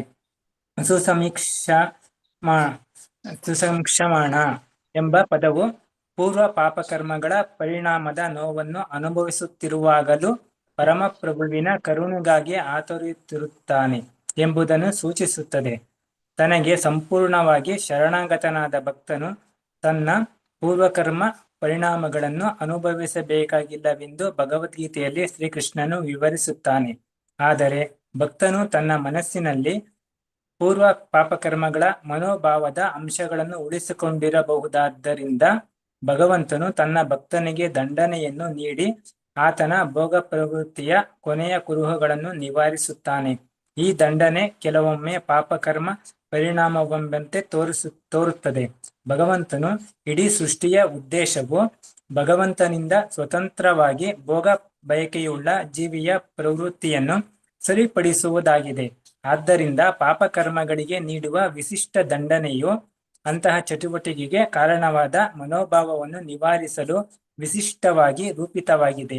ಭಕ್ತನು ಭಗವಂತನ ಭಕ್ತಿ ಸೇವೆಗೆ ಶರಣಾಗತನಾಗಿದ್ದರೂ ಆತ ಕೃಷ್ಣ ಪ್ರಜ್ಞೆಯಲ್ಲಿ ಪರಿಪೂರ್ಣವಾಗುವವರೆಗೆ ಈ ಜಗತ್ತಿನ ಮುಖ್ಯ ಸುಖವನ್ನು ಭೋಗಿಸುವ ಕಿಂಚಿತ್ ಪ್ರವೃತ್ತಿಯನ್ನು ಹೊಂದಿರುತ್ತಾನೆ. ಹೀಗಾಗಿ ಭಗವಂತನು ವ್ಯಕ್ತಿಯಲ್ಲಿ ಉಳಿದಿರಬಹುದಾದ ಈ ಭೋಗಾಪೇಕ್ಷೆಯನ್ನು ನಿರ್ಮೂಲ ಮಾಡಲು ವಿಶಿಷ್ಟ ಸನ್ನಿವೇಶವನ್ನು ಸೃಷ್ಟಿಸುತ್ತಾನೆ. ಶ್ರದ್ಧಾವಂತ ಭಕ್ತನು ಅನುಭವಿಸುವ ಈ ವೇದನೆಯು ತಾಂತ್ರಿಕವಾಗಿ ಕರ್ಮದ ಪ್ರಕ್ರಿಯೆಯಲ್ಲ, ಬದಲಾಗಿ ಅದು ತನ್ನ ಭಕ್ತನನ್ನು ಭೌತಿಕ ಜಗತ್ತಿನಿಂದ ಸಂಪೂರ್ಣವಾಗಿ ಹೊರಬರುವಂತೆ ಮಾಡಲು ಮತ್ತು ಭಗವದ್ಧಾಮಕ್ಕೆ ಹಿಂದಿರುಗುವಂತೆ ಮಾಡಲು ಭಗವಂತನು ತೋರಿದ ವಿಶೇಷ ಕರುಣೆಯಾಗಿರುತ್ತದೆ. ಪ್ರಾಮಾಣಿಕ ಭಕ್ತನು ಹರೇ ಕೃಷ್ಣ ಪ್ರಭು. ಮತ್ತೊಬ್ರು ಯಾರಾದ್ರೂ ಧನ್ಯವಾದಗಳು ಪ್ರಭು. ಹರೇ ಕೃಷ್ಣ. ಇದನ್ನ ಇನ್ನೊಬ್ರು ಯಾರಾದ್ರೂ ಓದಿ. ಓದ್ಲಾ ಮಾತಾಜಿ? ಓದಿ ಮತ್ತೆ. ಪ್ರಾಮಾಣಿಕ ಭಕ್ತನು ಭಗವದ್ಧಾಮಕ್ಕೆ ಹಿಂದಿರುಗಲು ಕಾತರನಾಗಿ ಅಪೇಕ್ಷಿಸುತ್ತಿರುತ್ತಾನೆ. ಆದ್ದರಿಂದ ಆತ ಭಗವಂತನ ಕರುಣಾಪೂರಿತ ಶಿಕ್ಷೆಗಳನ್ನು ಮನಃಪೂರ್ವಕವಾಗಿ ಒಪ್ಪಿಕೊಳ್ಳುತ್ತಾನೆ ಹಾಗೂ ದೇಹ, ಮಾತು ಮತ್ತು ಹೃದಯಪೂರ್ವಕವಾಗಿ ಭಗವಂತನಿಗೆ ಭಕ್ತಿಪೂರ್ವಕ ನಮನ ಸಲ್ಲಿಸುವುದನ್ನು ಮುಂದುವರಿಸುತ್ತಾನೆ. ಭಗವಂತನ ವೈಯಕ್ತಿಕ ಸಹವಾಸದ ಅವಕಾಶಕ್ಕಾಗಿ ತಾನು ಪಡುವ ಎಲ್ಲಾ ಕಷ್ಟಗಳನ್ನು ಅಲ್ಪವೆಂದು ತಿಳಿಯುವ ಭಗವಂತನ ಅಂತಹ ನಿಜ ಭಕ್ತನು ನಿಜವಾಗಿಯೂ ಇಲ್ಲಿ ದಯಾಬಾಕ್ ಎಂಬ ಪದವು ಸೂಚಿಸುವಂತೆ ಭಗವಂತನ ನಿಜ ಪುತ್ರನಾಗುತ್ತಾನೆ. ಒಬ್ಬ ವ್ಯಕ್ತಿ ಹೀಗೆ ಅಗ್ನಿಯಾಗದೆ ಸೂರ್ಯನ ಸಮೀಪ ಹೋಗಲಾರನೋ ಹಾಗೆಯೇ ಕಠೋರವಾದ ಶುದ್ಧಿ ಪ್ರಕ್ರಿಯೆಯನ್ನು ಅನುಭವಿಸದೆ ಯಾರಾದರಾಗಲಿ ಪರಮತ್ತ ಶುದ್ಧನೆನಿಸಿದ ಶ್ರೀಕೃಷ್ಣನನ್ನು ಸಮೀಪಿಸಲಾರರು.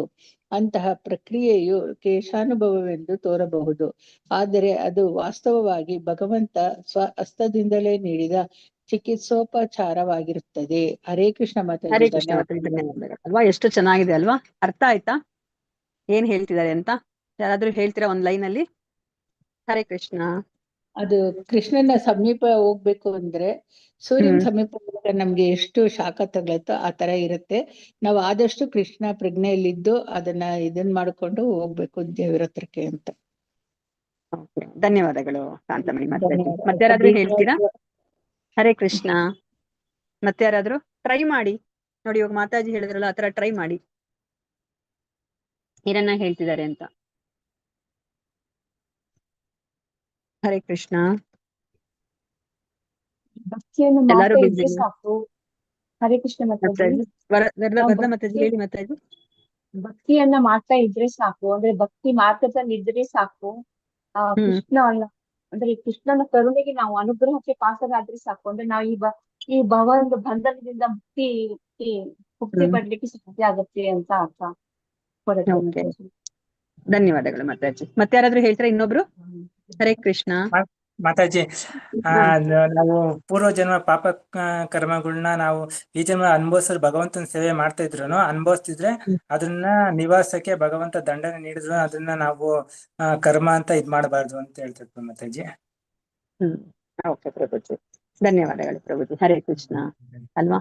ಸೊ ನಾವಿಲ್ಲಿ ಭೌತಿಕ ಪ್ರಪಂಚದಲ್ಲಿ ನಾವು ಇದ್ದಾಗ, ಈ ದೇಹವನ್ನ ಪಡ್ಕೊಂಡು ನಾವಿಲ್ಲಿ ಇದ್ದಾಗ, ನಾವಿಲ್ಲಿ ಏನೇ ಒಂದು ನೀತಿ ನಿಯಮಗಳಿದೆಯೋ ಅದೆಲ್ಲವೂ ಸಹ ನಮ್ಮ ಮೇಲೆ ಅದು ಪರಿಣಾಮ ಬಿದ್ದೇ ಬೀಳುತ್ತೆ ಅಲ್ವಾ. ಇವಾಗ ನಾವ್ ಯಾವ್ದೇ ಒಂದು ಕರ್ಮ ಮಾಡಿದಾಗ ಅದಕ್ಕೆ ಒಂದು ಪ್ರಕ್ರಿಯೆ ಅಂತ ಇದ್ದೇ ಇರುತ್ತೆ ಅಲ್ವಾ. ಸೊ ಇವಾಗ ನಾವು ಈ ಜನ್ಮದಲ್ಲಿ ಯಾವ್ದಾದ್ರು ಒಂದು ಕಷ್ಟವನ್ನ ಅನುಭವಿಸ್ತಾ ಇದೀವಿ ಅಂತಂದ್ರೆ ಅರ್ಥ ಏನು? ಈ ಜನ್ಮದಲ್ಲಿ ನಾನು ಒಂದು ಕಷ್ಟ ಅನುಭವಿಸ್ತಾ ಇದೀನಿ ಅಂದ್ರೆ ಅರ್ಥ ಏನು? ಅದು ಪಾಪ ಕರ್ಮ. ಏನೋ ಪಾಪ ಕರ್ಮಗಳನ್ನ ಮಾಡಿರ್ತೀರಿ ಅಂತ ಮಾತಾಜಿ. ಹಿಂದಿನ ಜನ್ಮದಲ್ಲಿ ನಾವು ಪಾಪ ಕರ್ಮ ಮಾಡಿದೀವಿ ಪಾಪ ಅಲ್ವಾ. ಕರ್ಮಗಳನ್ನ ಮಾಡಿರ್ತೀರಿ ಅಂತ. ಸೊ ಅದಕ್ಕೆ ನಾವಿಲ್ಲ ಅನುಭವಿಸ್ಲೇಬೇಕಾಗತ್ತೆ. ಅಕಸ್ಮಾತ್ ನನ್ ಭಕ್ತಿಗೆ ಬಂದಿಲ್ಲ ಅನ್ಕೊಳ್ಳಿ, ಇವಾಗ ನನಗೆ ಕಷ್ಟ ಪಡ್ತಿದ್ರೆ ನನ್ನ ಮನಸ್ಥಿತಿ ಯಾವ ತರ ಇರುತ್ತೆ? ಭಕ್ತಿಗೆ ಬಂದಿಲ್ಲ, ನಾನು ತುಂಬಾ ಕಷ್ಟಗಳನ್ನ ಅನುಭವಿಸ್ತಾ ಇದೀನಿ, ಅವಾಗ ನಾನು ಏನು ಯೋಚನೆ ಮಾಡ್ತೀನಿ?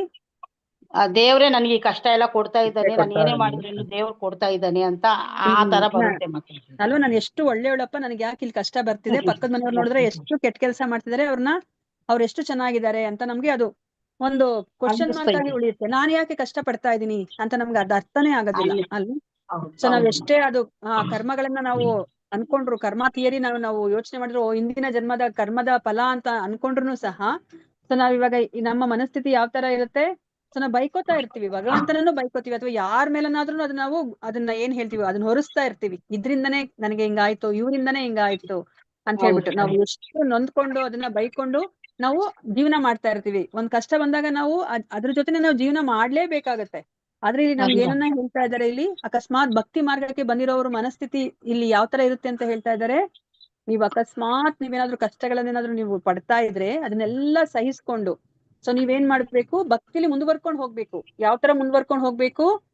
ಇದೆಲ್ಲ ನಾನು ಏನೇನ್ ಕಷ್ಟ ಪಡ್ತಾ ಇದೀನೋ ಇದೆಲ್ಲನೂ ಸಹ ನಾನು ಇಂದಿನ ಜನ್ಮದ ಕರ್ಮದ ಫಲ ಇದು ಅಂತ ಅನ್ಕೊಂಡು ಭಗವಂತನನ್ನ ಹಳಿದಲೆ, ಇದೇನಿದು ನಾನು ಭಕ್ತಿ ಮಾಡ್ತಾ ಇದ್ದೀನಿ, ಭಕ್ತಿ ಮಾಡಿದ್ರೆ ಭಗವಂತ ಏನ್ ಹೇಳಿದಲೆ ಭಗವದ್ಗೀತೆಯಲ್ಲಿ, ಎಲ್ಲ ಪಾಪಗಳು ನಾಶ ಆಗುತ್ತೆ ಅಂತ ಹೇಳಿದ್ದಾರೆ. ನೋಡಿದ್ರೆ ನನಗೆ ಇಷ್ಟೆಲ್ಲ ಕಷ್ಟ ಬರ್ತಾ ಇದೆ ಅಂತ ಹೇಳ್ಬಿಟ್ಟು ನಾವು ಭಗವಂತನನ್ನ ಹಳಿದಲೆನೆ ನಮ್ಮ ಹೃದಯ ಮತ್ತೆ ಮನಸ್ಸು, ಕಾಯ ವಾಚ ಮನಸ್ಸು ಅಂತ ನಾವೇನ್ ಹೇಳ್ತೀವಿ ಎಲ್ಲವನ್ನು ಭಗವಂತನಿಗೆ ಅರ್ಪಿಸಿ ನಾವು ಅದನ್ನ ಸಹಿಸ್ಕೊಂಡು ನಾವು ಭಕ್ತಿಯಲ್ಲಿ ಮುಂದುವರಿತಾ ಹೋದ್ರೆ ನಮ್ಗೆ ಏನ್ ಸಿಗುತ್ತೆ ಅಂತ ಹೇಳ್ತಾ ಇದಾರೆ ಇಲ್ಲಿ?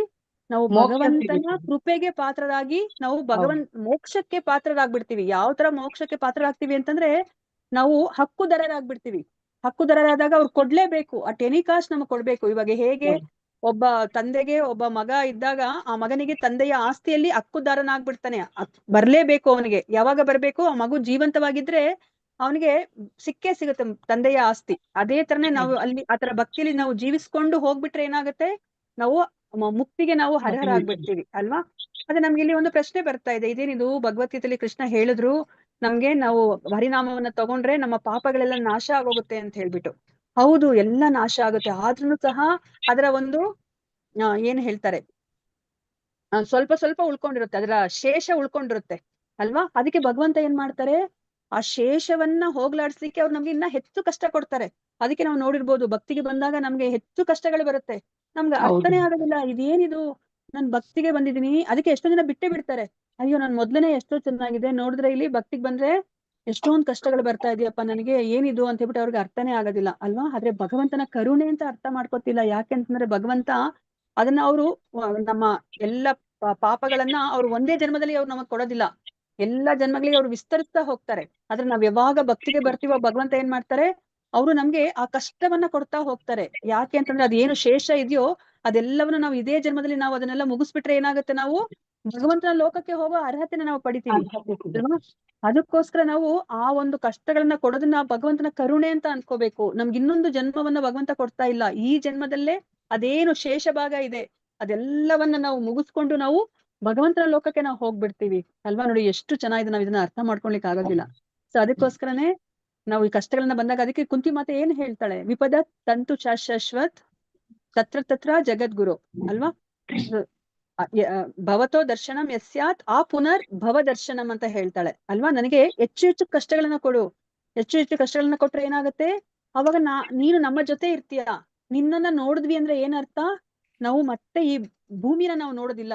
ಅಪುನರ್ ಭವ ದರ್ಶನಂ, ಈ ಭವ ದರ್ಶನವನ್ನ ನಾವು ಇನ್ನೊಂದ್ಸತಿ ಮಾಡೋದಿಲ್ಲ. ನಿನ್ನ ದರ್ಶನ ನಮ್ಗೆ ಆಗ್ತಿದೆ ಅಂತಂದ್ರೆ ನಾವು ಈ ಮತ್ತೆ ಮತ್ತೆ ನಾವು ಈ ಭೂಮಿ ಅಥವಾ ಈ ಅಪುನರ್ ಭವ ದರ್ಶನಂ, ಈ ಭವ ದರ್ಶನ ಆಗೋದಿಲ್ಲ ನಮ್ಗೆ ಅಂತ ಹೇಳ್ಬಿಟ್ಟು ಅವಳು ಹೇಳ್ತಾಳೆ ಅಲ್ವಾ.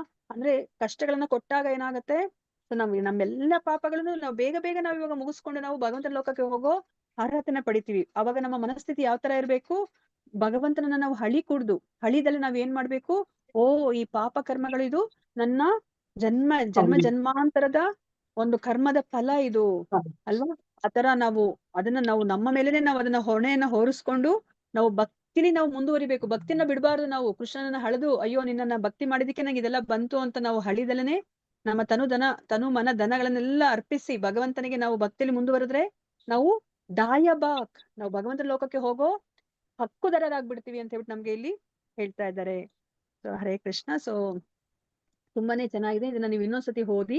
ಸೊ ನಾವಿಲ್ಲಿ ಜಸ್ಟ್ ಕೃಷ್ಣ ಪ್ರಜ್ಞೆಯಲ್ಲಿ ಜೀವಿಸಿದ್ರೇನೆ ಸಾಕು, ನಾವು ಎಲ್ಲ ಕಷ್ಟಗಳನ್ನ ಅನುಭವಿಸ್ಕೊಂಡು ನಾವು ಭಗವಂತನ ಕರುಣೆ ಪಡೆದು ನಾವು ಭಗವದ್ಧಾಮಕ್ಕೆ ನಾವು ಹೋಗ್ಬಿಡ್ತೀವಿ. ಮತ್ತೆ ಇಲ್ಲಿ ಸುಸಮೀಕ್ಷಮಾಣ ಅನ್ನೋ ಒಂದು ಪದದ ಬಗ್ಗೆ ಇಲ್ಲಿ ಹೇಳ್ತಾ ಇದಾರೆ. ಇದ್ರ ಪದದ ಅರ್ಥ ಏನು ಅಂದ್ರೆ, ಪೂರ್ವ ಪಾಪ ಕರ್ಮಗಳ ಪರಿಣಾಮದ ನೋವನ್ನು ಅನುಭವಿಸುತ್ತಿರುವಾಗಲೂ ಪರಮ ಪ್ರಭುವಿನ ಕರುಣೆಗಾಗಿ ಹಾತೊರೆಯುತ್ತಾನೆ ಅಲ್ವಾ. ನಾವು ಭಗವಂತನಿಗೆ ನಾವು ಫೋರ್ಸ್ ಮಾಡಂಗಿಲ್ಲ. ನಾವ್ ಇವಾಗ ಸೂರ್ಯನನ್ನ ಫೋರ್ಸ್ ಮಾಡ್ಲಿಕ್ಕಾಗತ್ತಾ, ಸೂರ್ಯ ನೀನ್ ಇವಾಗ್ಲೇ ಹುಟ್ಟು ಬಿಡು ಅಂತ ಅಥವಾ ನಾವ್ ಹೇಳಕ್ಕಾಗತ್ತಾ, ಇವಾಗ ರಾತ್ರಿ ಆಗ್ತಿರೋದು ಸೂರ್ಯನನ್ನ ನಾವು ಫೋರ್ಸ್ ಮಾಡ್ಲಿಕ್ಕಾಗತ್ತಾ, ಸೂರ್ಯ ನೀನ್ ಇವಾಗ ಬಾ ನೀನು ಅಂತ ಹೇಳ್ಬಿಟ್ಟು ಮಾಡ್ಲಿಕ್ಕಾಗಲ್ಲ. ನಾವು ಕಾಯ್ಬೇಕು, ಬೆಳಗ್ಗೆ ಆಗ ತನಕ ನಾವು ಕಾಯ್ಬೇಕು. ಅದೇ ತರನೇ ನಾವು ಭಕ್ತಿಯನ್ನ ಮಾಡ್ತಾ ಕಾಯ್ತಾ ಇರ್ಬೇಕು ಭಗವಂತನ ಕರುಣೆಗೋಸ್ಕರ.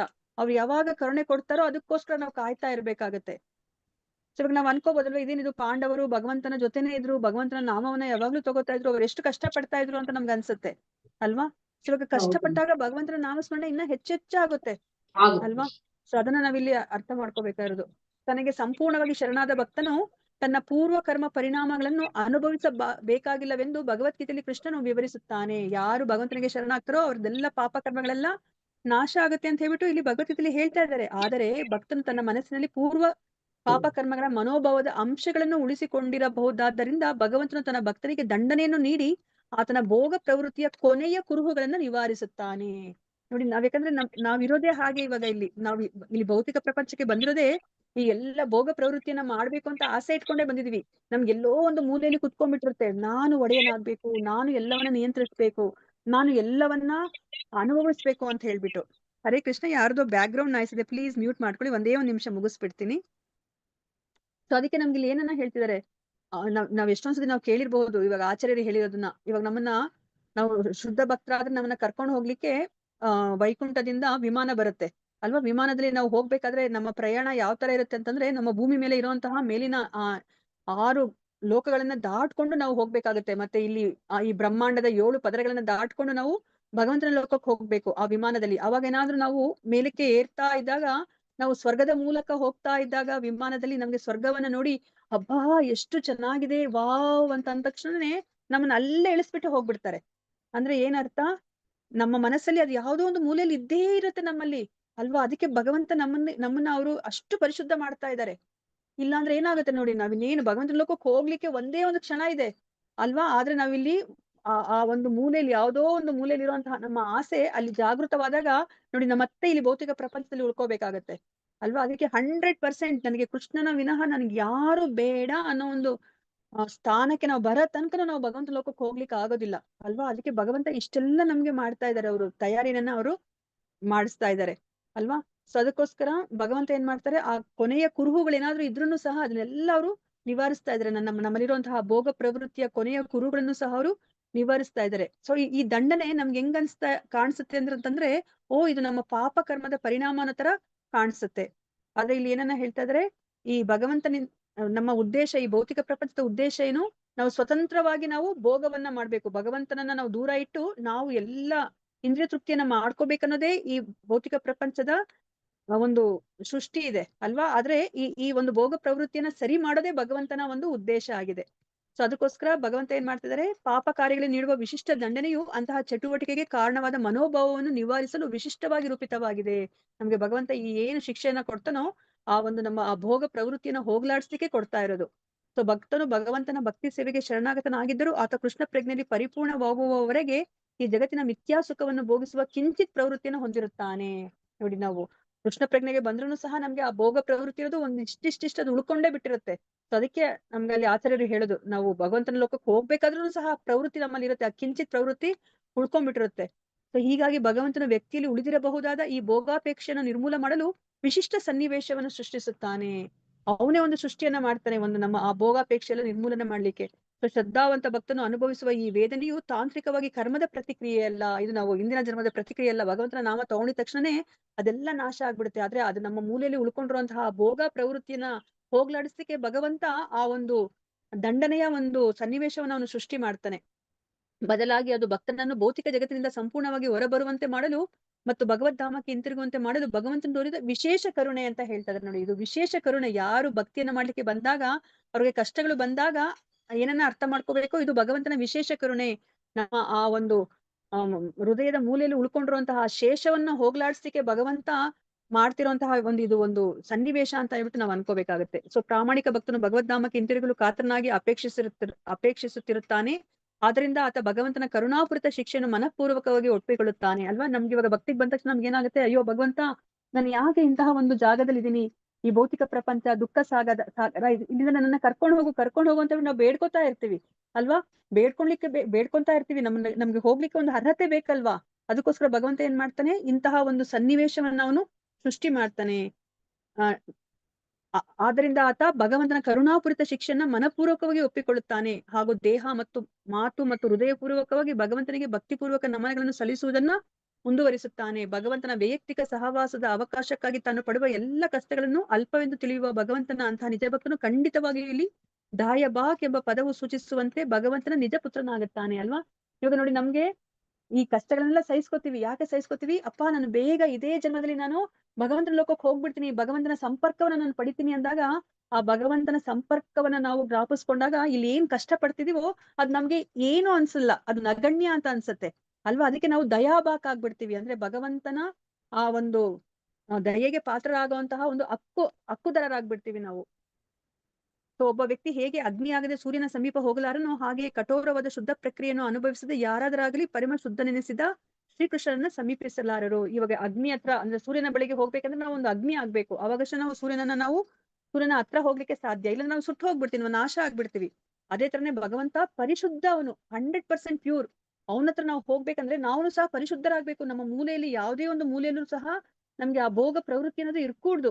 ಅದಕ್ಕೋಸ್ಕರ ಭಗವಂತ ನಮ್ಮನ್ನ ಅವರು ತಯಾರು ಮಾಡ್ತಾ ಇದಾರೆ. ಅವ್ರು ನಮ್ಗೆ ಟ್ರೈನಿಂಗ್ ಕೊಡ್ತಾ ಇದ್ದಾರೆ.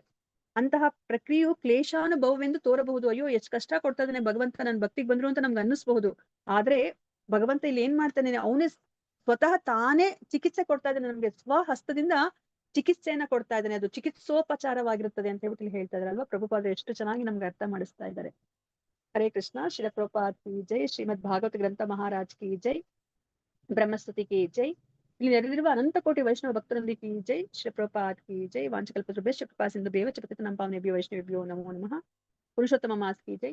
ವಾಂಚಕಲ್ಪತರುಭ್ಯಶ್ಚ ಕೃಪಾ ಸಿಂಧು ಭ್ಯೋ ಪತಿತಾನಾಂ ಪಾವನೇಭ್ಯೋ ವೈಷ್ಣವೇಭ್ಯೋ ನಮೋ ನಮಃ. ಹರೇ ಕೃಷ್ಣ ಕೃಷ್ಣ ಕೃಷ್ಣ ಹರೇ ಹರೇ, ಹರೇ ರಾಮ ರಾಮ ರಾಮ ಹರೇ ಹರೇ. ಹರೇ ಕೃಷ್ಣ. ನಾನು 10 ನಿಮಿಷ ಧನ್ಯವಾದಗಳು. ಹರೇ ಕೃಷ್ಣ. ಎಲ್ಲರಿಗೂ ಧನ್ಯವಾದಗಳು. ಹರೇ ಕೃಷ್ಣ. ಮಾತಾಜಿ, ಇವತ್ತು ಲಾಸ್ಟ್ ಪುರುಷೋತ್ತಮ ಮಾಸ. ಮಾತಾಜಿ ಇವತ್ತು ಲಾಸ್ಟ್, ಬಟ್ ನಾಳೆನು ನೀವು ಹೇಳ್ಕೋಬಹುದು. ಯಾಕಂದ್ರೆ ನಾಳೆ ಅಮಾವಾಸ್ಯೆ ಅಲ್ವಾ. ಸೊ ಅದಕ್ಕೋಸ್ಕರ ನಾಳೆ ಒಂದ್ ದಿವಸ ನೀವು ಮಾಡ್ಬೋದು. ಮಾತಾಜಿ ಏನೆಲ್ಲ ಮಾಡ್ತೀರೋ ಅದು ನಾಳೆ ಒಂದ್ ದಿವಸ ಮಾಡ್ಬೋದು. ಮತ್ತೆ ನಾಡದಿಂದ ನಿಮ್ಗೆ ಮಂಗಳವಾರದಿಂದ ನಿಮ್ಗೆ ನಿಜ ಜ್ಯೇಷ್ಠ ಮಾಸ ಶುರುವಾಗುತ್ತೆ ಮಾತಾಜಿ. ಆಯ್ತು. ಹರೇ ಕೃಷ್ಣ. ಎಲ್ಲರಿಗೂ ಧನ್ಯವಾದಗಳು. ಶ್ರೀಲ ಪ್ರಭುಪಾದ್ ಕಿ ಜೈ. ಪ್ರತಿ ಕ್ಷಣ ಕೃಷ್ಣ ನಾಮಸ್ಮರಣೆ ಮಾಡ್ತಾರೆ. ಒಂದು ಕ್ಷಣ ಕೃಷ್ಣನ ಮರೆತು ಇರ್ಬೇಡಿ. ಹರೇ ಕೃಷ್ಣ.